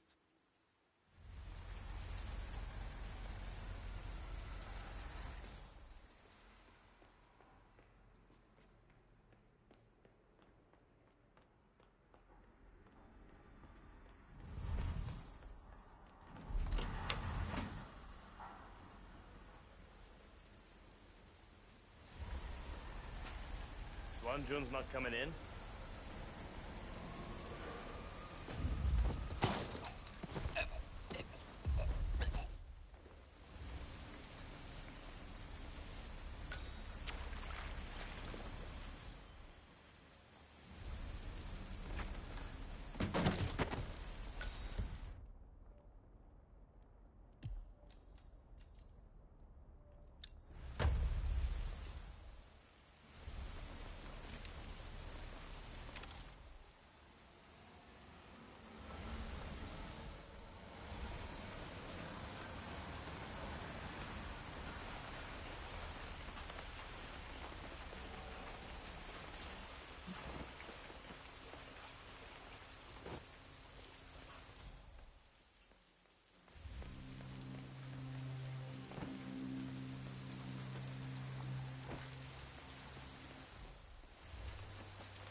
This thing is hooked up to Royce. Pings her if it's damaged. I can't use the transfer from this one, but if you take down a couple more, I might be able to piggyback the message and gain access to Royce's phone. This place is an excellent vantage point to take down some drones.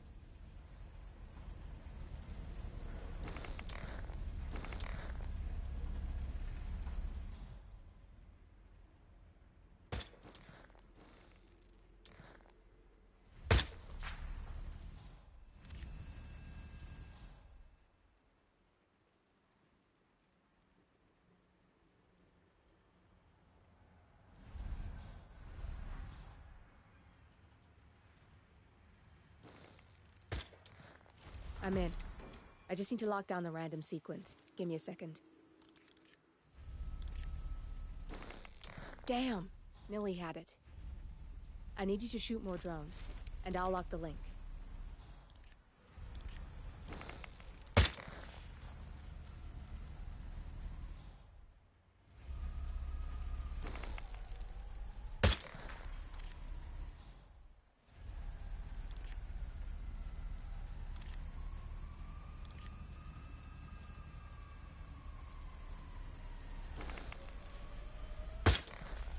Got a lock.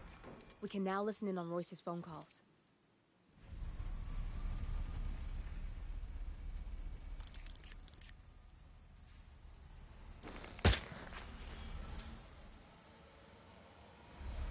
Nice shot. Keep it up and maybe Royce will make an appearance.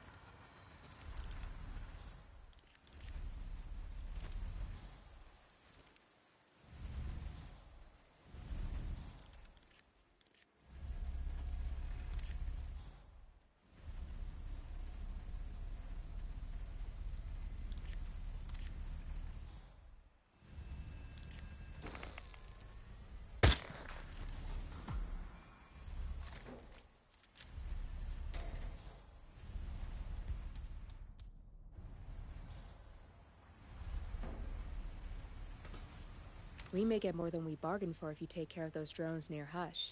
There may be a potential hostile. Shoot on sight, even if it's one of Hush's people. Roger.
Roof clear. Found the crashed drone, though. I'll grab the chip now and we can get the rest later.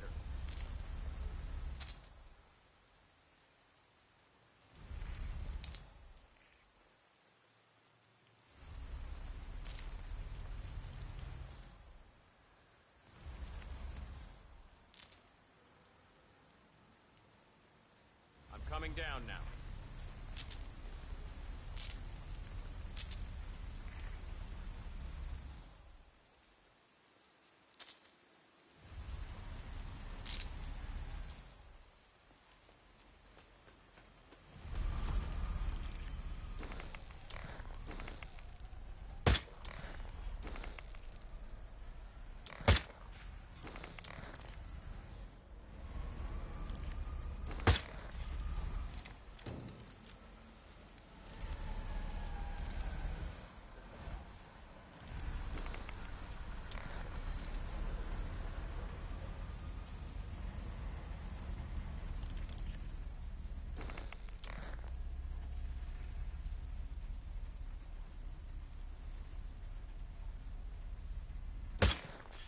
Not bad. I'll keep the signal up a little while longer.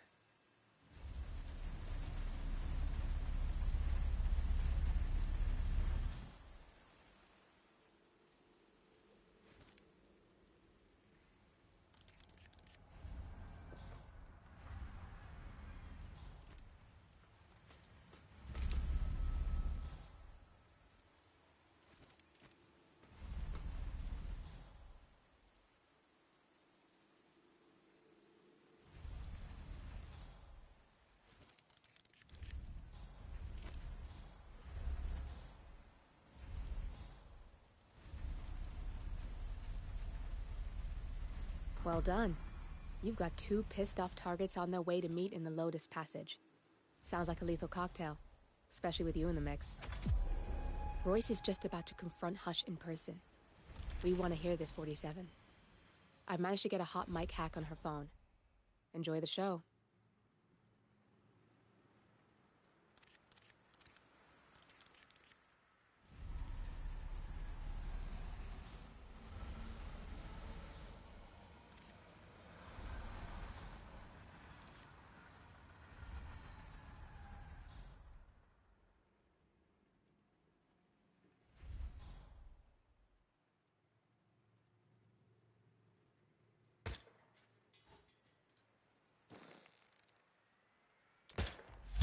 Both targets in one go.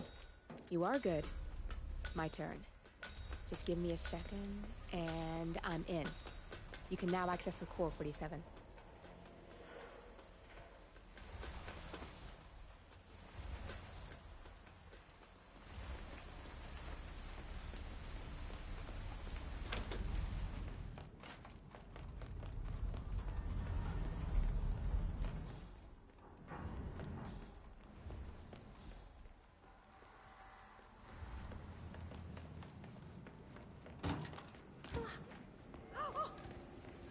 I hope you're just very drunk.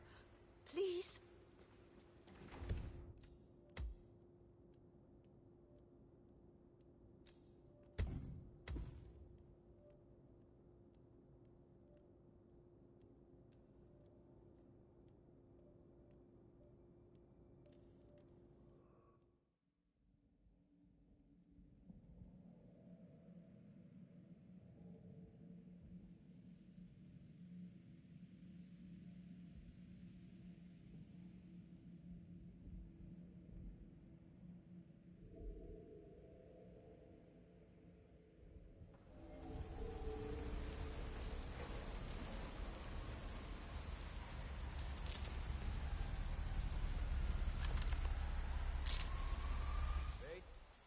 So far it's clear. Moving further up now.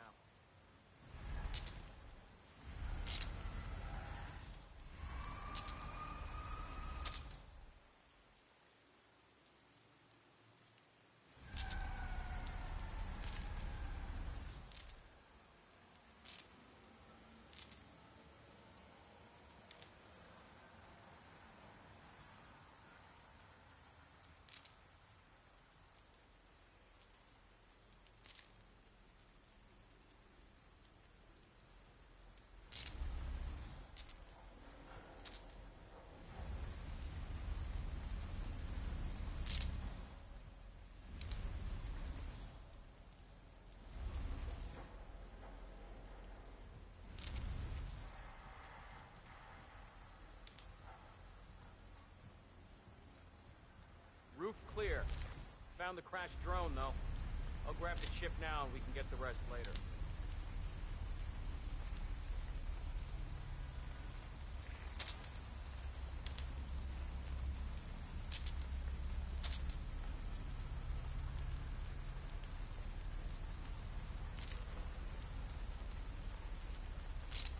I'm coming down now.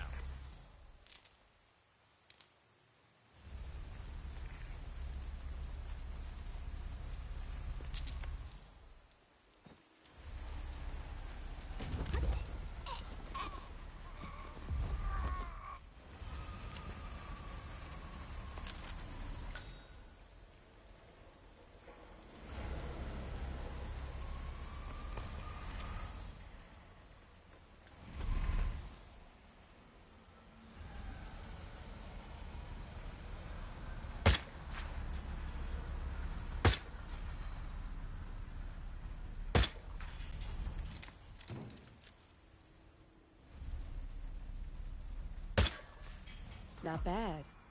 I'll keep the signal up a little while longer.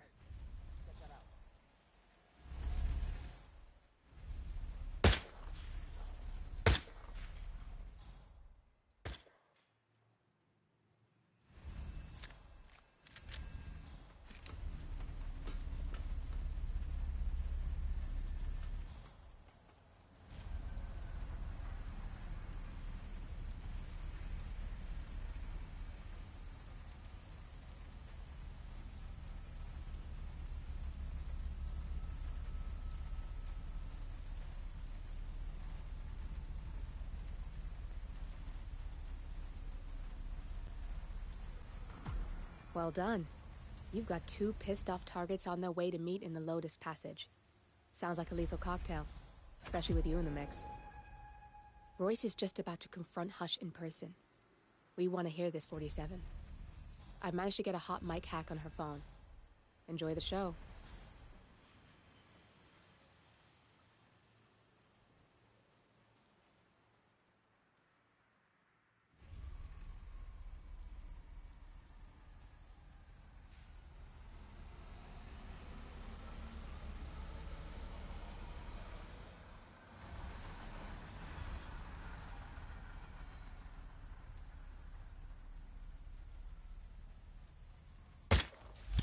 Both targets in one go. You are good. My turn. Just give me a second, and I'm in. You can now access the core, 47.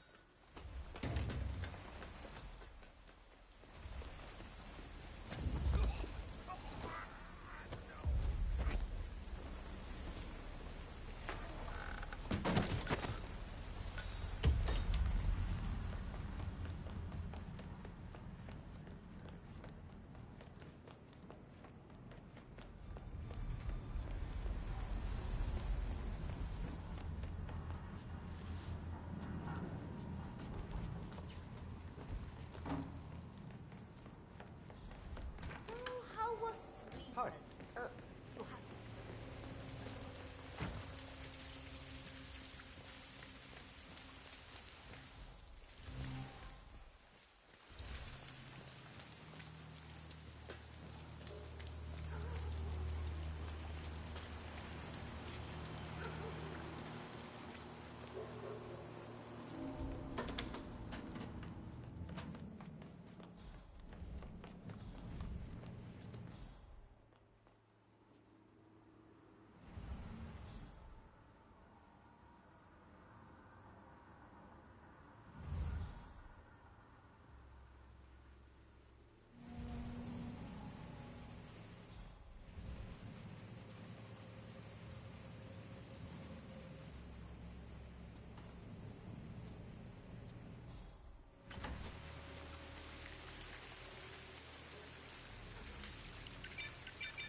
If you had the right dongle, you could hack that panel, 47.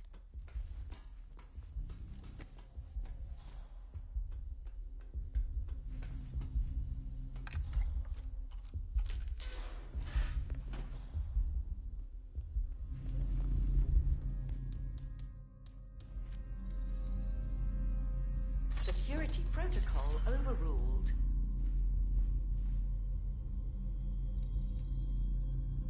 Security protocol overruled.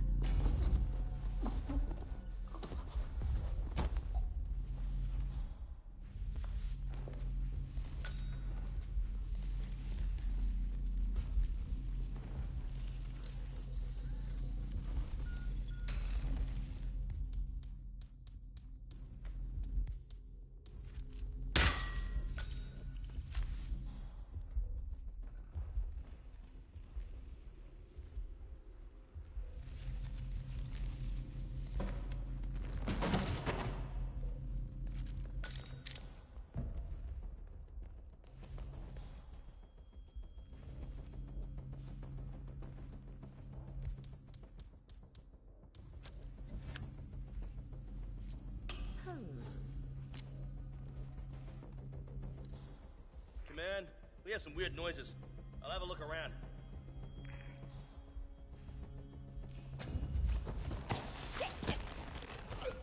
Stop! Let that person go! I need help!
Access granted.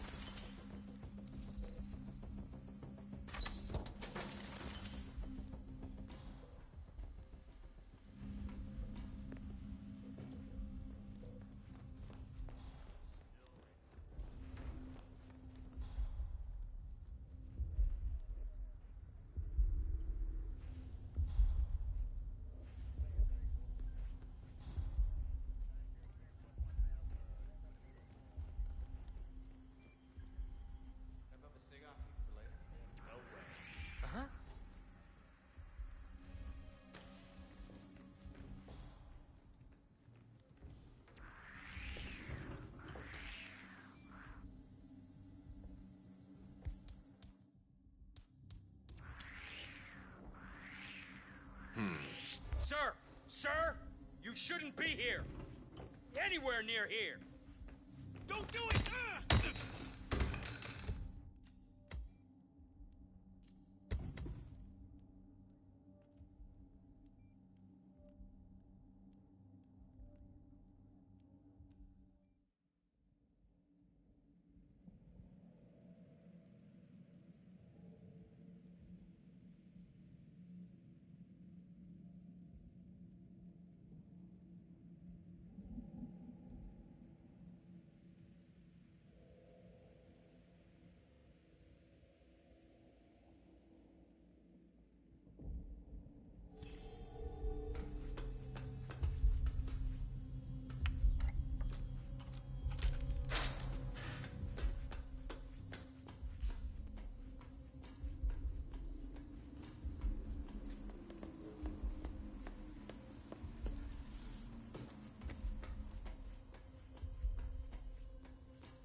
granted.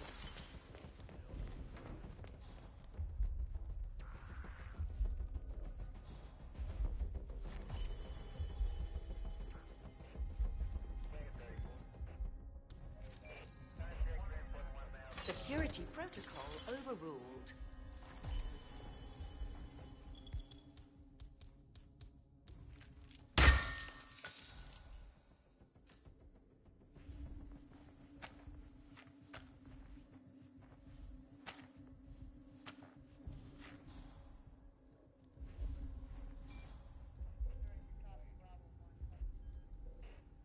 My neck is really tense. I've been on drone duty. Heavy buggers when they're not doing the flying themselves. Oh, tell me about it. Now, I don't see why we can't use analysts to break crew. What? The fumes, I mean. I hear they really do you good. Give you stress and muscle.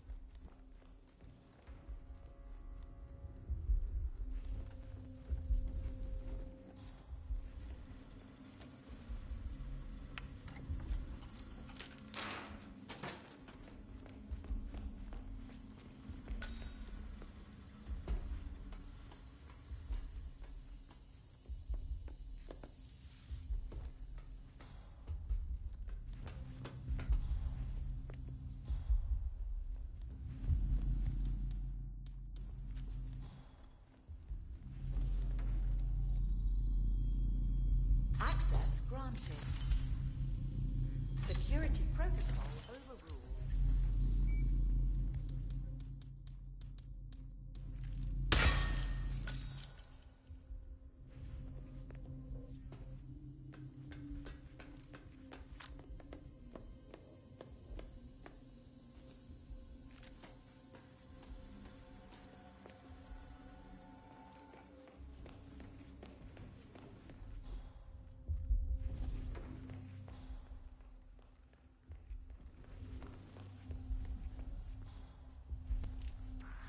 Okay.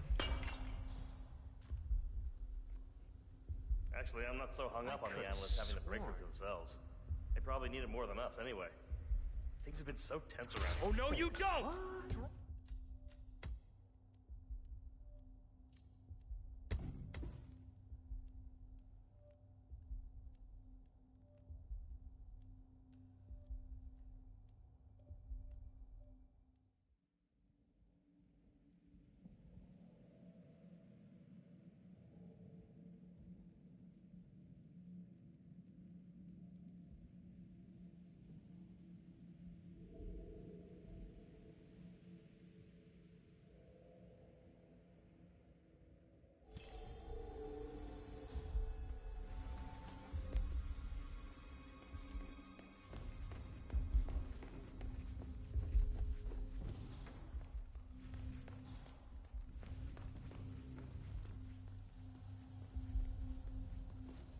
I heard they really fucked up some Berlin job. A big op. Bet that doesn't help on the work environment. Everybody's debriefing. Huh? Oh. Man, heard something weird. What about that VIP?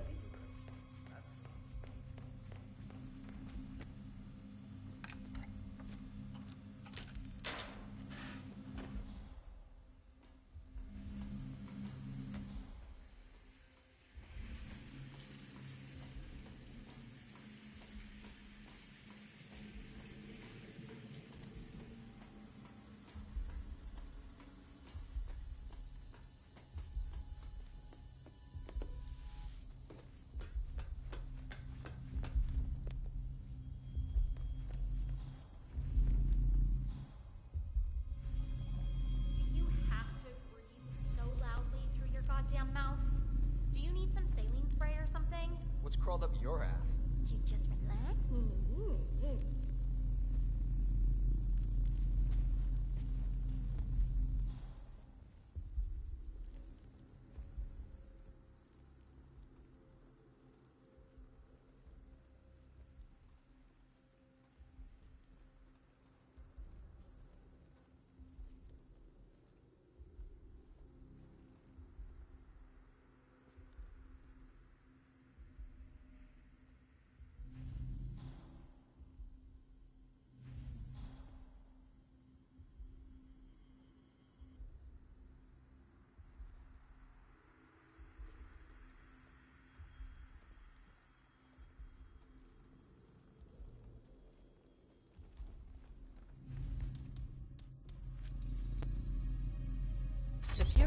Protocol overruled.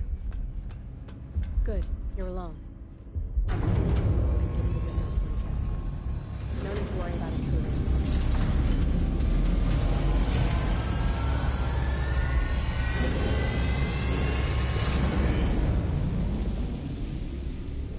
It's all here.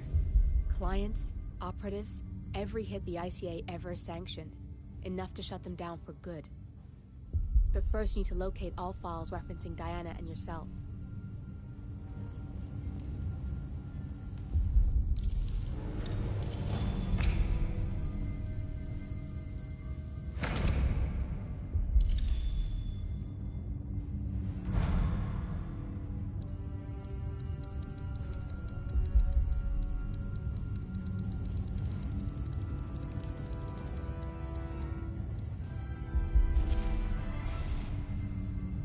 Tell me, what did it feel like?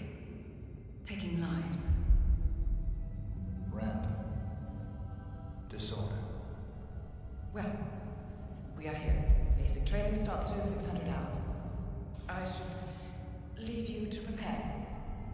Perhaps I see possibility where others see limitation. I choose him. The two of you go way back. I didn't realize that you... I don't know. I get why you want to protect her. So, wipe all the data referring to the two of you from their system before we publish the rest.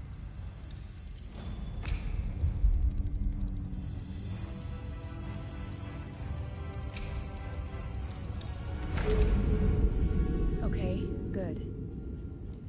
I've set up a link to an information non-profit site. When you press that button, it's up there and the whole world will know. There's no undo 47. This will shut the ICA down for good. You really okay with this? It's who you've been for so long. Maybe it's time for a change. I'll just return things to normal. No need to alert them we were here prematurely. Intrusion detected. Lockdown and Shit! I missed that. We're blown, 47. I can hold the doors for a little while. Use the vents to get out. Go, now! all personnel. Breach protocol initiated. This is bad. That means they'll shoot on sight. I'm gonna create some havoc, 47. Make the core meltdown. Maybe we'll divert their attention a bit. Warning, core overheating. Warning, core shut down. Temperature critical. Warning, fire detected.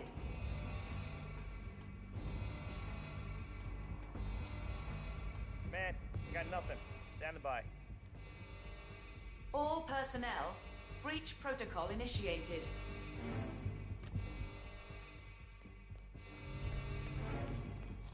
Roger, Command.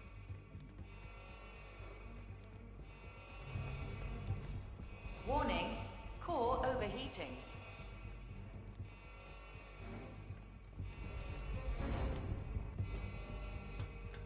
Command, I have nothing to report from my current location. Over.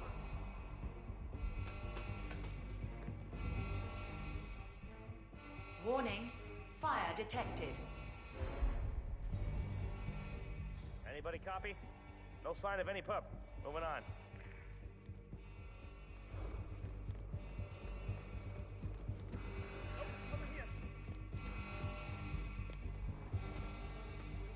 Man, you got nothing. Stand by. All personnel, breach protocol initiated.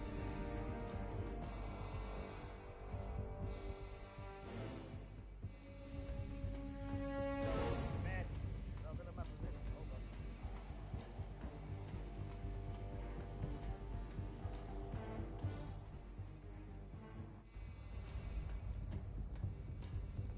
Warning, core overheating.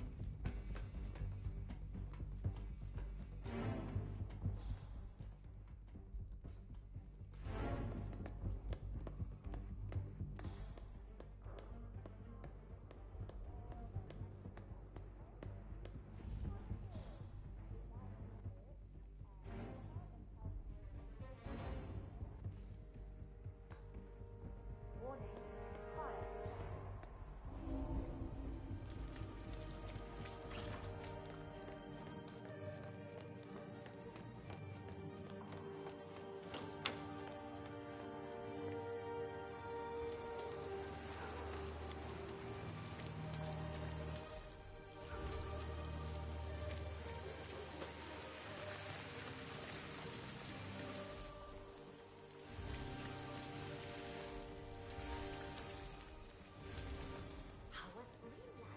Hey.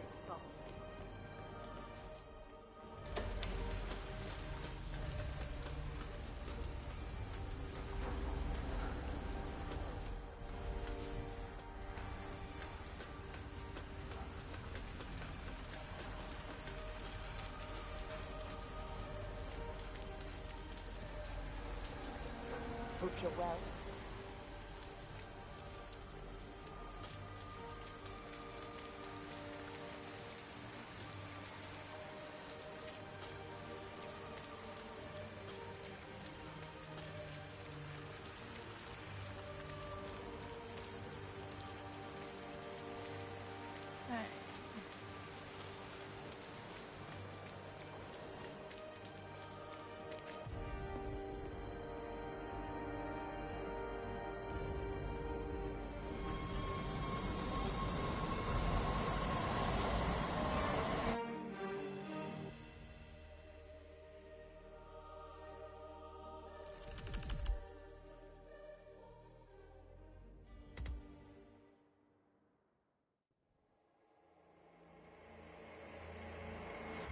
Turn now to the data leak bombshell causing shockwaves across the world, the so-called ICA files.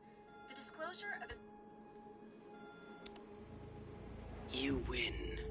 So, What happens now? The ball's in your court, Miss Burnwood. I do have other candidates, you know. Most of whom have never tied me to a chair.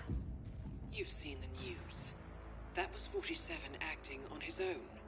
He is untethered, he is unstoppable, and he cannot be bargained with.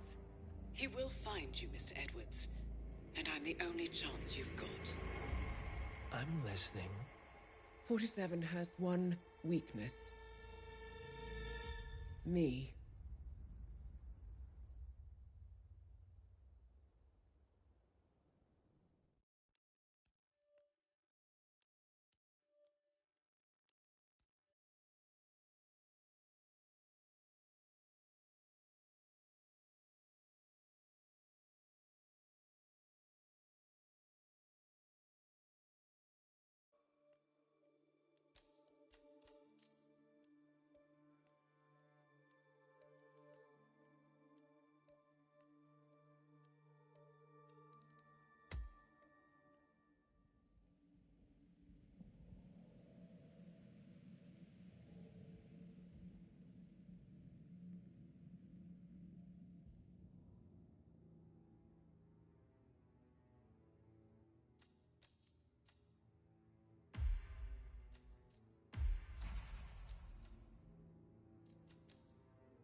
Because you're not an idiot. Let's just humor him. Yates likes his little games. Don't be long.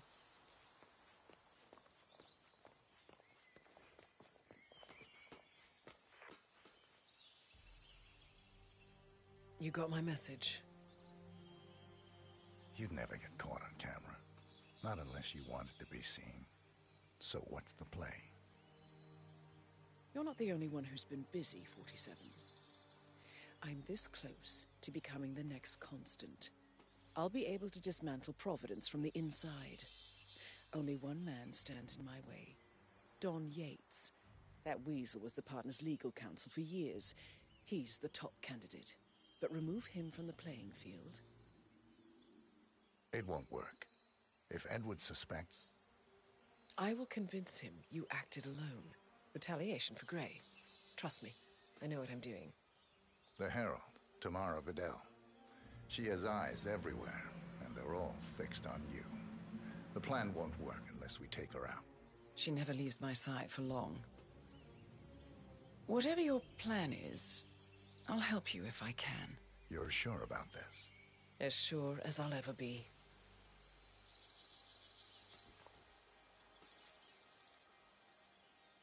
Here, I got you an invitation, just like old times.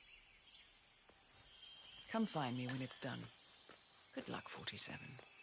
Welcome to Mendoza and the dance with Diana. We wanted this mission to be elegant, bright, and welcoming. With a dreamy, melancholic atmosphere that fits the trilogy coming to an end, we thought that a tango event was a perfect match for this mission. All the while with underlying tensions and a sense that something might go wrong. The setting is a vineyard estate in Mendoza, Argentina.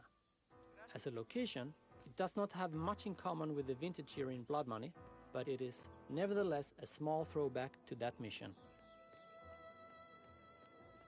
Clearly, this mission is all about the return of Diana. For the first time in the franchise, she is a character in the sandbox. As in Berlin, the actual briefing for this mission happens in-game, and the main reason you're here is to meet Diana and together to escape the claws of Providence. Or so 47 believes. But what is she up to? It seems 47's loyalty to Diana is making him blind and is willingly walking into a trap. But Diana, the master strategist as she is, has a bigger play in mind. We poured a lot of love and passion into bringing Diana in-game. We wanted her to feel like she is part of the location and play a big part in how the mission can be completed. We wanted key moments to involve Diana as much as possible.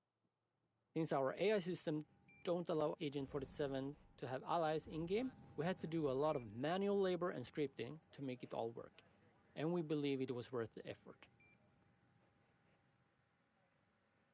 We can see Diana and Agent 47 cooperating and working together on this map. But in a way, Diana and Agent 47 were never really partners. They have a very special relationship. In the end, we wanted Agent 47 to be free. For that to happen, Diana have to do some soul searching and let him go.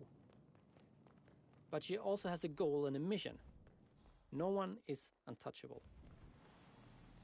And there is one last thing she needs to accomplish before she can stop using Agent 47 as a tool to do her biddings. And we can see the climax of this in the aftermath of this mission.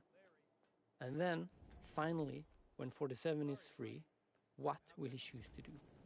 For the first time in his life, 47 is in complete control.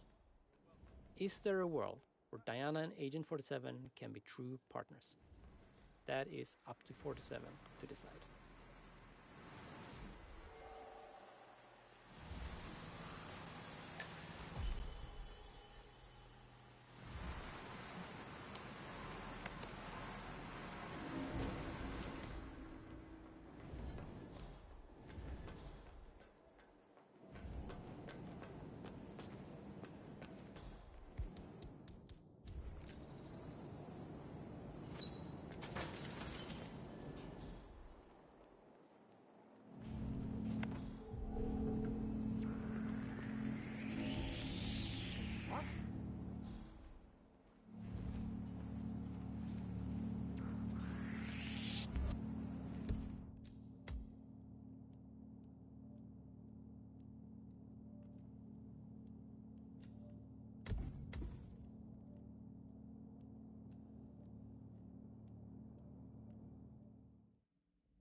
to meet Diana and together to escape the claws of Providence. Or so 47 believes. But what is she up to?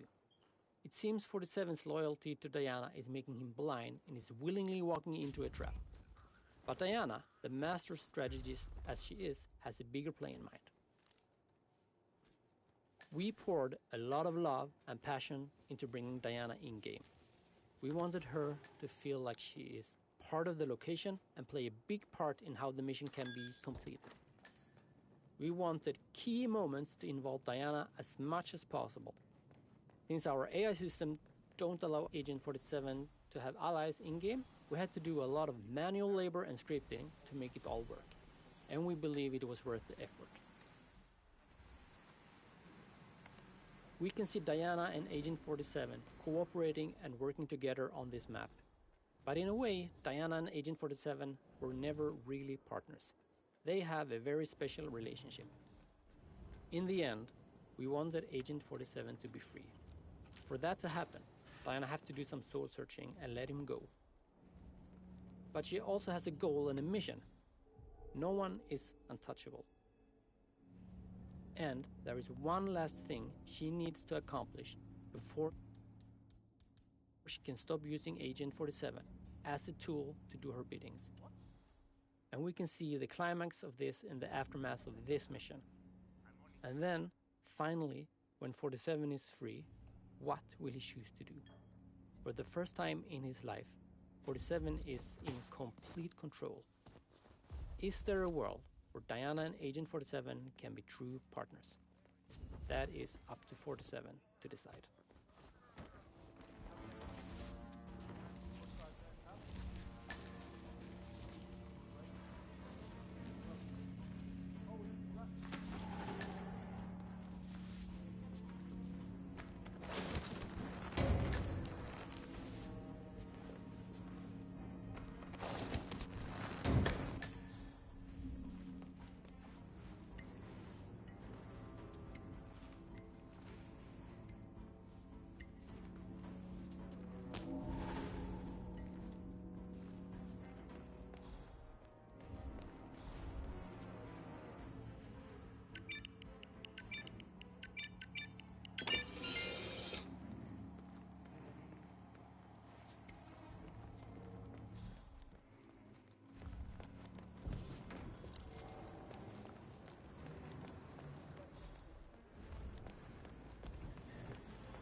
Serious case of alcohol poisoning if he's not careful.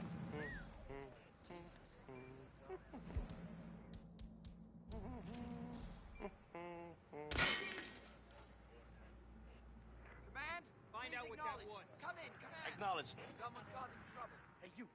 What seems to be the problem here? Getting gear.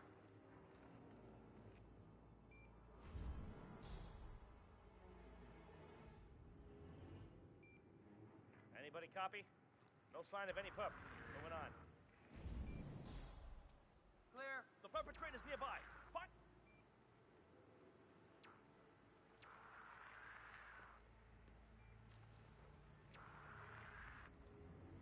Pouch of gems, sack of gems, knapsack of gems. Ooh, duffel of gems missed out.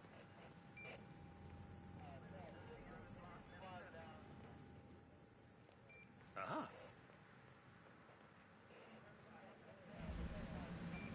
We're clear. Holy crap! Command! Boys, I think we're about to go from the frying pan into the frickin' Hey, fire. what's the situation? You look freaked out. We got him stuck in.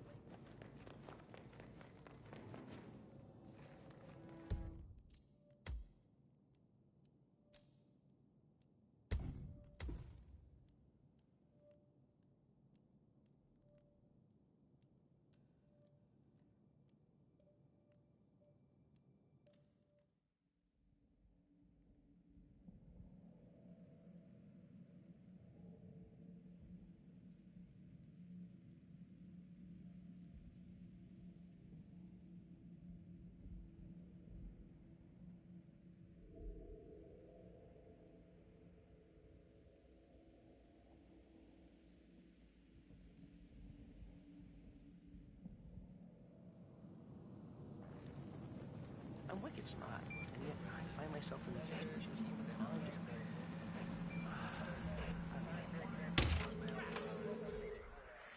Man, what the hell happened here?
Check that.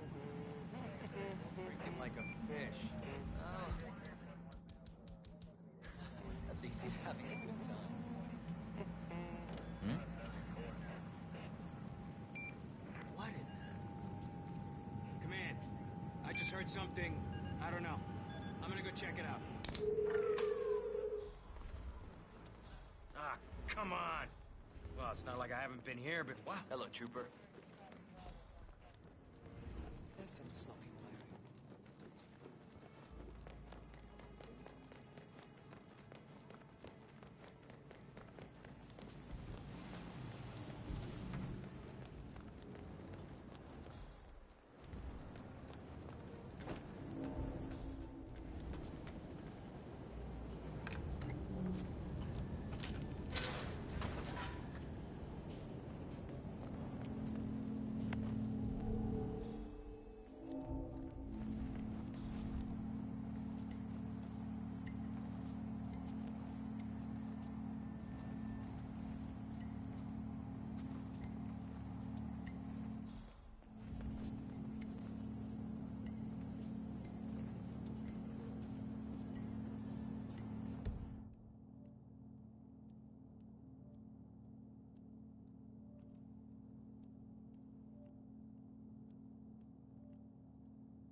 Hey, Flowers! Over here. Come on, while we're young. Sir, I present to you 1945 Grand Paladin. Huh. Somehow I thought it'd be bigger. Come on, Flowers. Guests are waiting.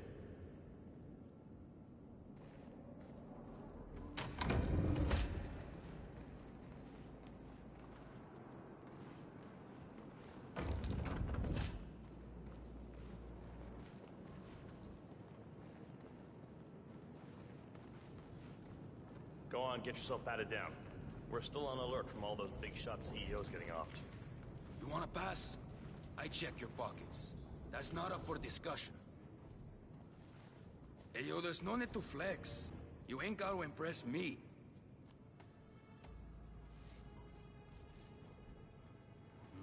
All right, all good. Go on.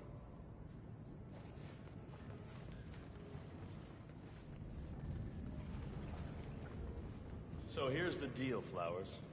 The boss is having a powwow with some employees, and discretion is the name of the game.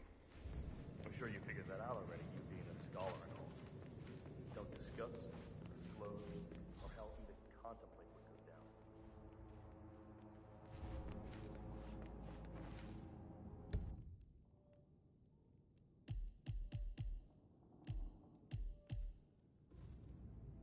Worry not, Mr. Cortazar.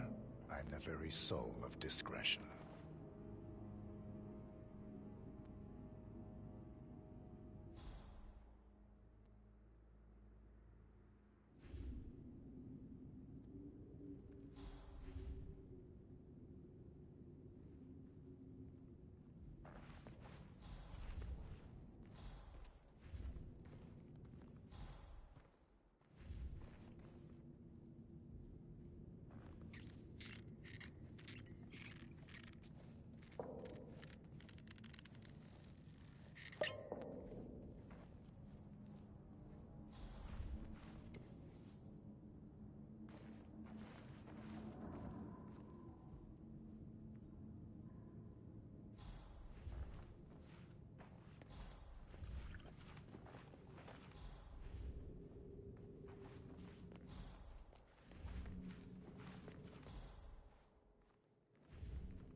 Hey, what's up?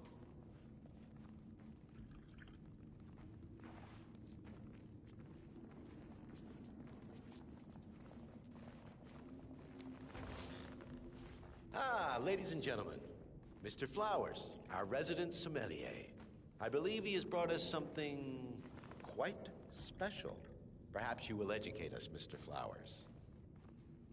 This is the 1945 Grand Paladin. One of only 5 bottles in existence. The vintage is legendary. The proverbial unicorn wine. The year was hot. The wine's super concentrated, and thanks to hail and frost, the production was small. Only 300 bottles were ever produced. And when the vineyard was bombed during the closing days of World War II, only a single crate survived.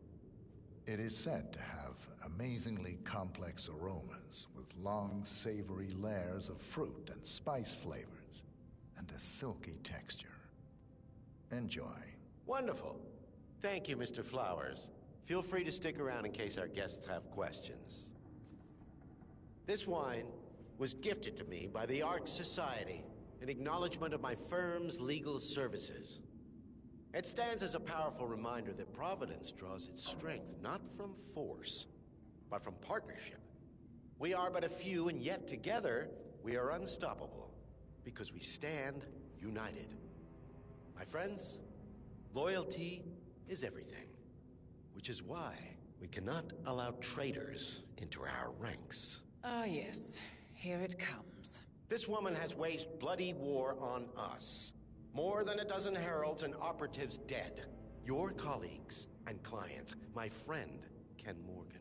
Not to mention the partners themselves, our founders, our benefactors. Make no mistake, this woman's hands are soaked in blood. Our blood. And Arthur Edwards, the new supreme head of Providence, is handing her the keys to the kingdom. Now, does that seem right to you, my friends? Does that sound like loyalty? Absolutely. Absolutely. Perhaps Edwards simply recognizes talent when he sees it. Perhaps this is why I am also in the running to become constant. And following this childish outburst, I dare say I am in the lead. Dawn. Gotta be What? You're lying, of course. Which only proves my point. You cannot be trusted, Miss Burnwood. This woman will be our downfall. That is, unless we take matters into our own hands. You are heralds, sworn to protect Providence against all threats, including inside ones. I have devised a plan. Together we can make it work, but you have to decide now, my friends. Are you with me? I agree. Yes. Yes. I'm in. Listen to yourselves. Don Yates is not even appointed constant yet. And already he conspires to betray his master. I don't pretend to understand Edward's every move, but I do know that this man is an opportunist and unworthy of office. Then you are a traitor to the heralds. The room is against you, Tamara.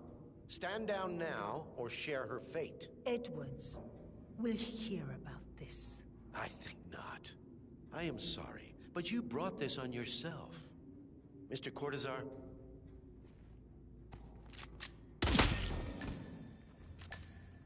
Escort Miss Burnwood to my office. I'll join you shortly. Right. Move it. Let's go. I'm warning you, Yates. This will not go your way.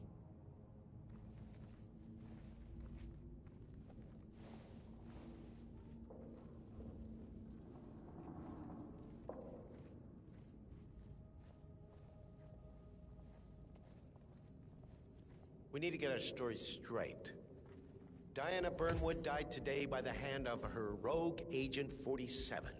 Tamara Vidal, who saw through the assassin's disguise, was, alas, killed as well. This is what you will all attest to.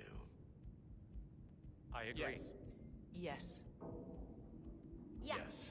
I'm in. A toast, then, in her honor. Savor the taste, because you never will again. And let me remind you, we are in this together. One goes down, we all go down. Here's to loyalty. To loyalty.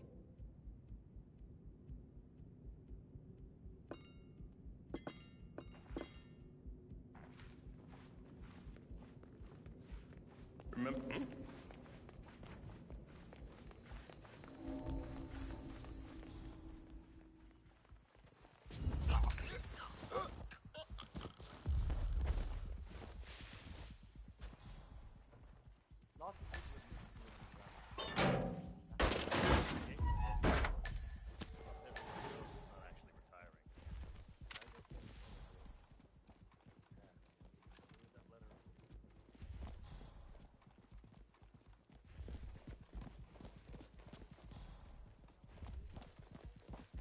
Don't you remember?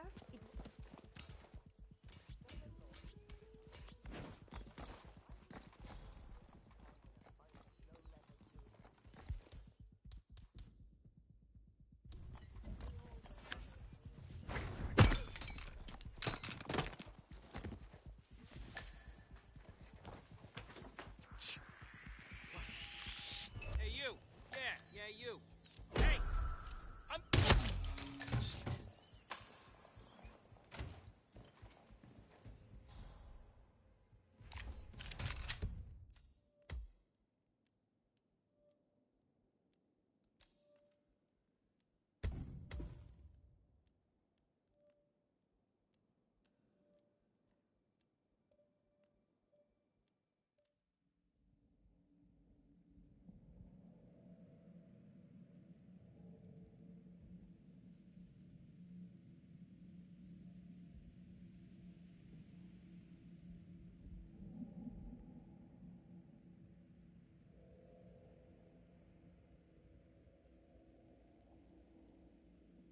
Vidal, who saw through the assassin's disguise, was, alas, killed as well.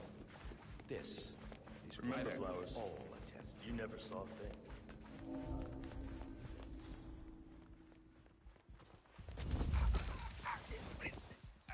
Stop.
Good. I was beginning to worry. Were you? No. Listen up, 47. Yates will be here shortly. He'll have his thug Cortazar do his dirty work, but he won't pass up on the chance for a good gloat and a monologue. So, private space? Kill room decor? Exactly. We won't get another shot at this. Now sit down and blend in. When I provide a distraction, you just be ready to move.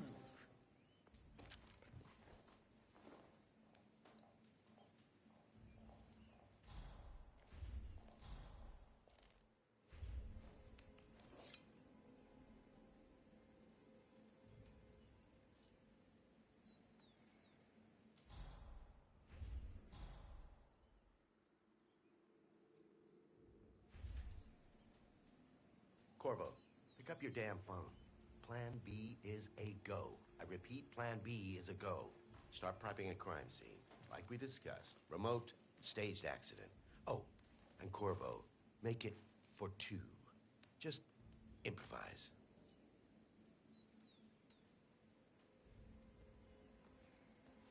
Miss Burnwood. You rolled out the red carpet just for me. Don, you shouldn't have. So confident, even in defeat. I suppose you're not used to danger, always safe behind your screens. Just tell me one thing before we part ways. Why me? Why you? Why would Edwards trust you? Please. It will keep me awake at nights, and I'm 65. I get up 4 times to piss as it is. Oh, it's simple, really. Edwards is proud. He considers himself the cleverest man alive, and yet we tricked him on Isle of Scale, and it's eating him up. He needs to win. Full, unequivocal victory. My recruitment was just the feather in his cap. By the way, you were right about one thing. Yeah? I'm all ears. Holy shit! Huh? Turns out this woman will be your downfall. What are you doing, you asshole? If it's any consolation, Dom, your instincts were dead on. I will be constant now. And I will make it my mission to tear down Providence brick by brick. Finish it.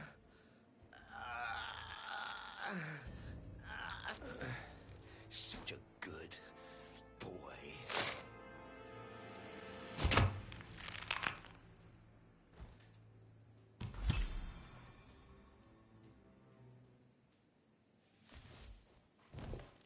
Well done, 47. Better get rid of the body. Won't be long before they come looking. When you're done, meet me on the dance floor. Oh, and dress appropriately.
Tell me you didn't. Tell me you didn't. Okay. I didn't forget your fellow soldiers. CEO of Kronstadt. I dare say congratulations are in order.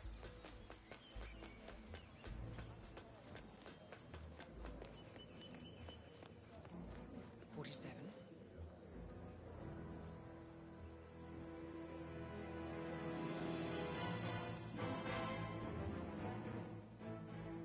It's done. Now what? Now, we strike at the heart. Edwards. You know how to find him, don't you? Why Edwards finds you, 47. He is untraceable, and he never lets you forget it. He is cocky, and that will be his downfall. What's the plan? Too many eyes. Meet me at the Olive Grove at sunset. One last tango, 47.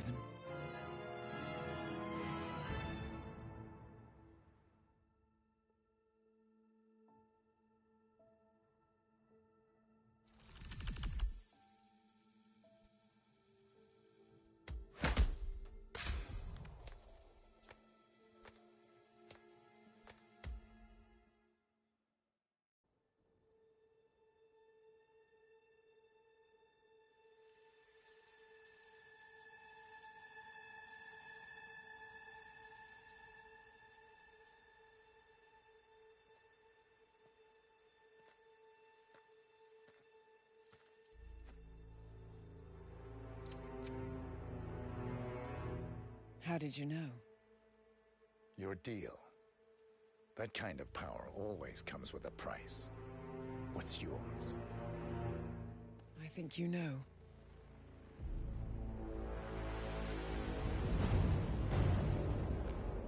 I am sorry. This is a necessary evil. What have you done? Ether brand neurotoxin transfers by touch. See, Edwards learns by his mistakes, 47. And as you've clearly demonstrated, brute force is futile. It had to be me. It was the only way. To get this close. My family. I know what you did. After all these years, I finally know. I am sorry. You didn't have a choice. I did. Providence used you, but I'm no better. All I saw was a blank slate, a weapon to wield.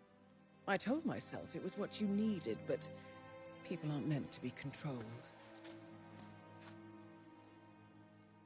This is a kindness.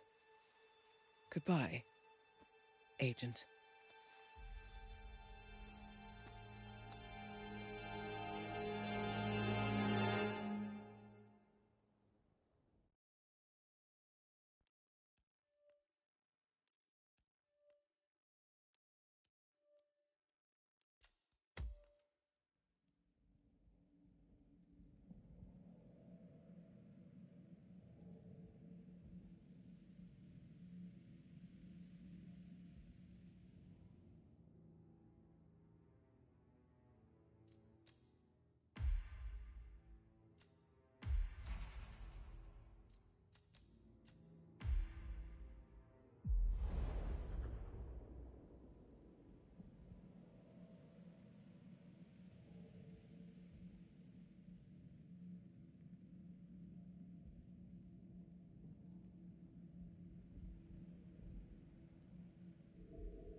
Are you still here?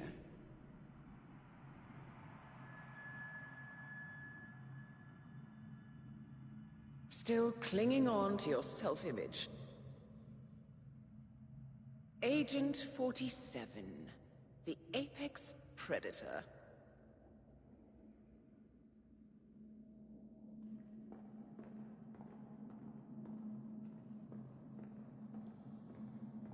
Always hiding behind the headlines.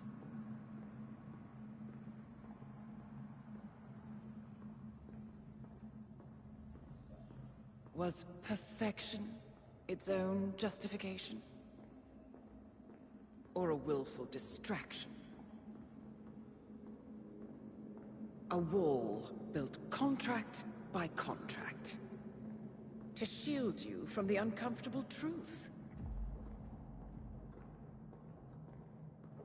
You're exactly the tool they bred you to be.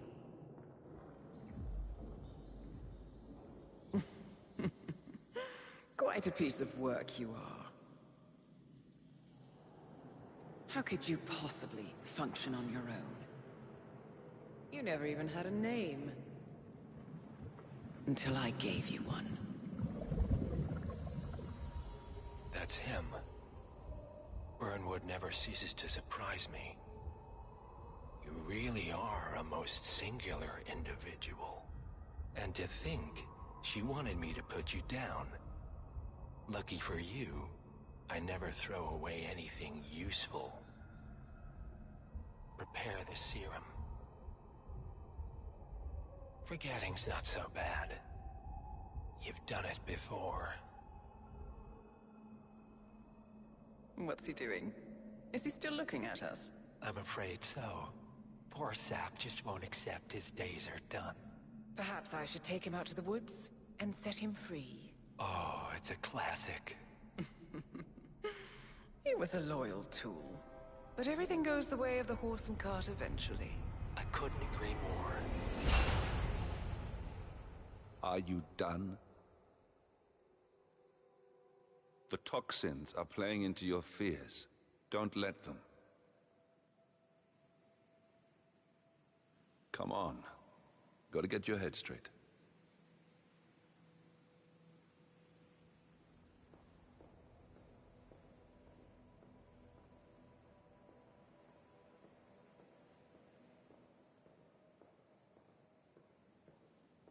She wants me dead.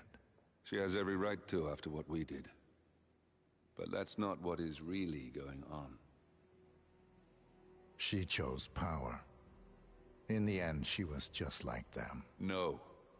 She found a way to turn Edward's own cleverness against him. The rest is up to you. I don't know how. You do know. Diana! Coming! Once you dispose of Edwards, I will dismantle Providence from the top down. It will finally be over. All you have to do is embrace the past.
We need to find a catchy name for it. For when we go commercial, I mean. You figure this thing has commercial applications? Who'd want to have their minds wiped? Not wiped. Obviously. But that's just fine-tuning. Okay, right now the serum erases long and short-term memory bank wholesale. But in a couple of cycles, we'll be able to isolate the effect to individual memories. Wait, what?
Last time I saw weather like this, I was doing extreme conditions trip. Nope.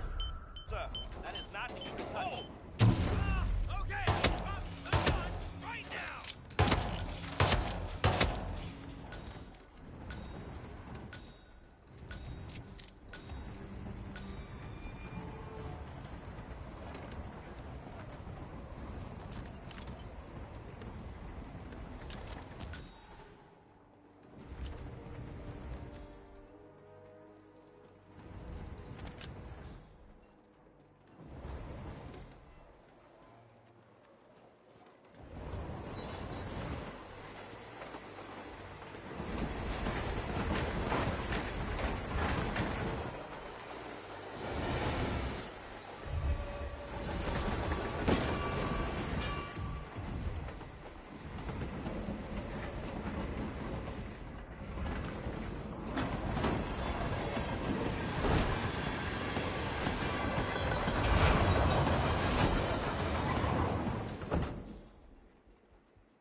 Bought this train for sample backup storage, but since the bombing at their R&D site in Johannesburg, they're refitting the cars as a mobile field lab. Huh. Whoa! Oh, shit! I'm down!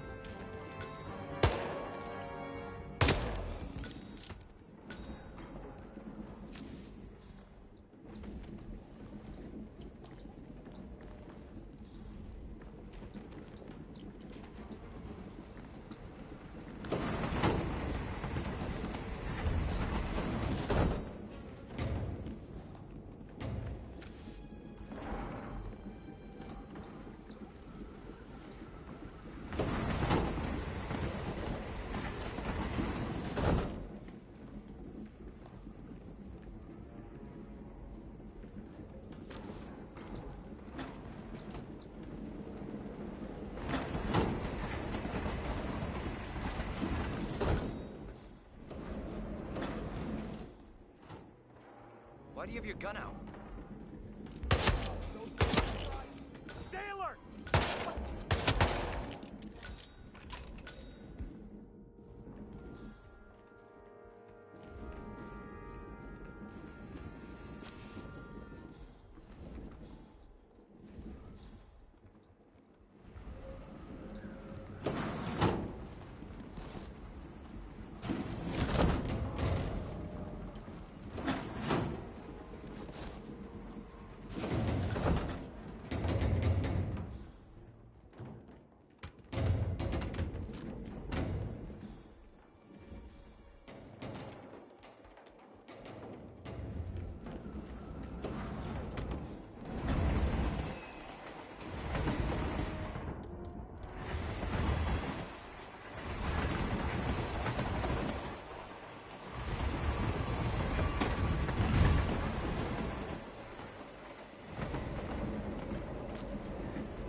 Put that away.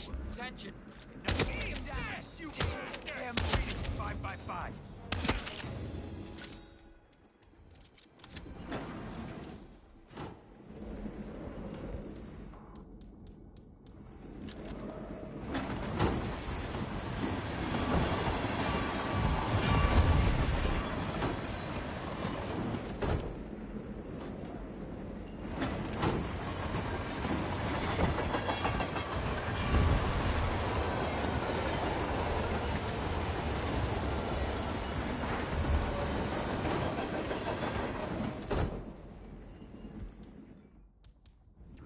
we supposed to be?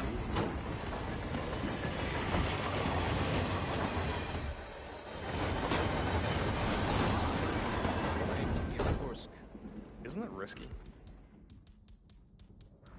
What about... I'm gonna pull your ass!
Can somebody please...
don't suppose there's any point calling for help. No. Seems I brought this on myself. Well played, Miss Burnwood. Do you really think she'll be able to resist all that power? This is not how people work. She rejects the power, not the responsibility. A noble idea. But please join me in the real world. I trust you already know what this is. Why not simply take it? Embrace who you were always meant to be. No, never again. Well, I had to try. Go on then. Do your thing. At least I die knowing who I am.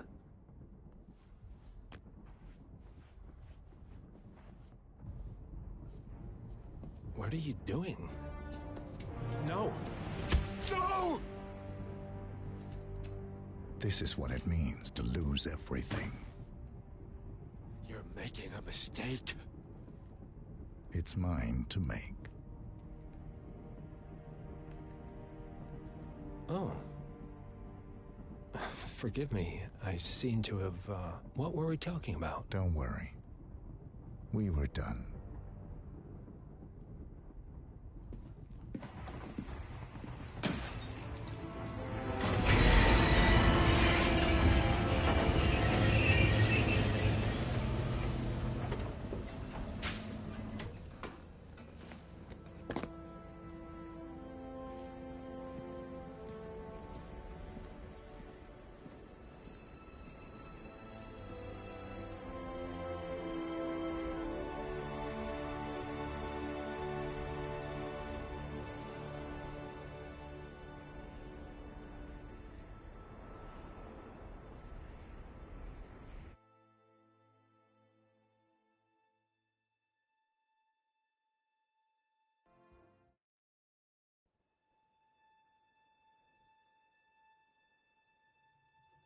The string of resignations at the top level of international finance continues as Milton Fitzpatrick CEO Alexander Fannin joins the president of Hamson Oil, Quantum Leap founder Tim Quinn, and plenty of others step down.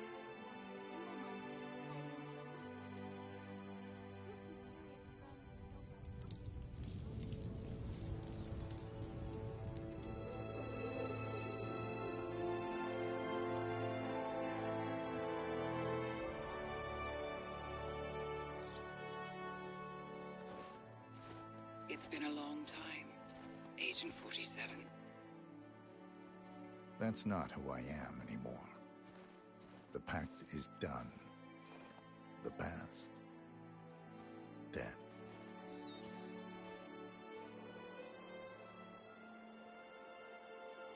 And yet, here you are.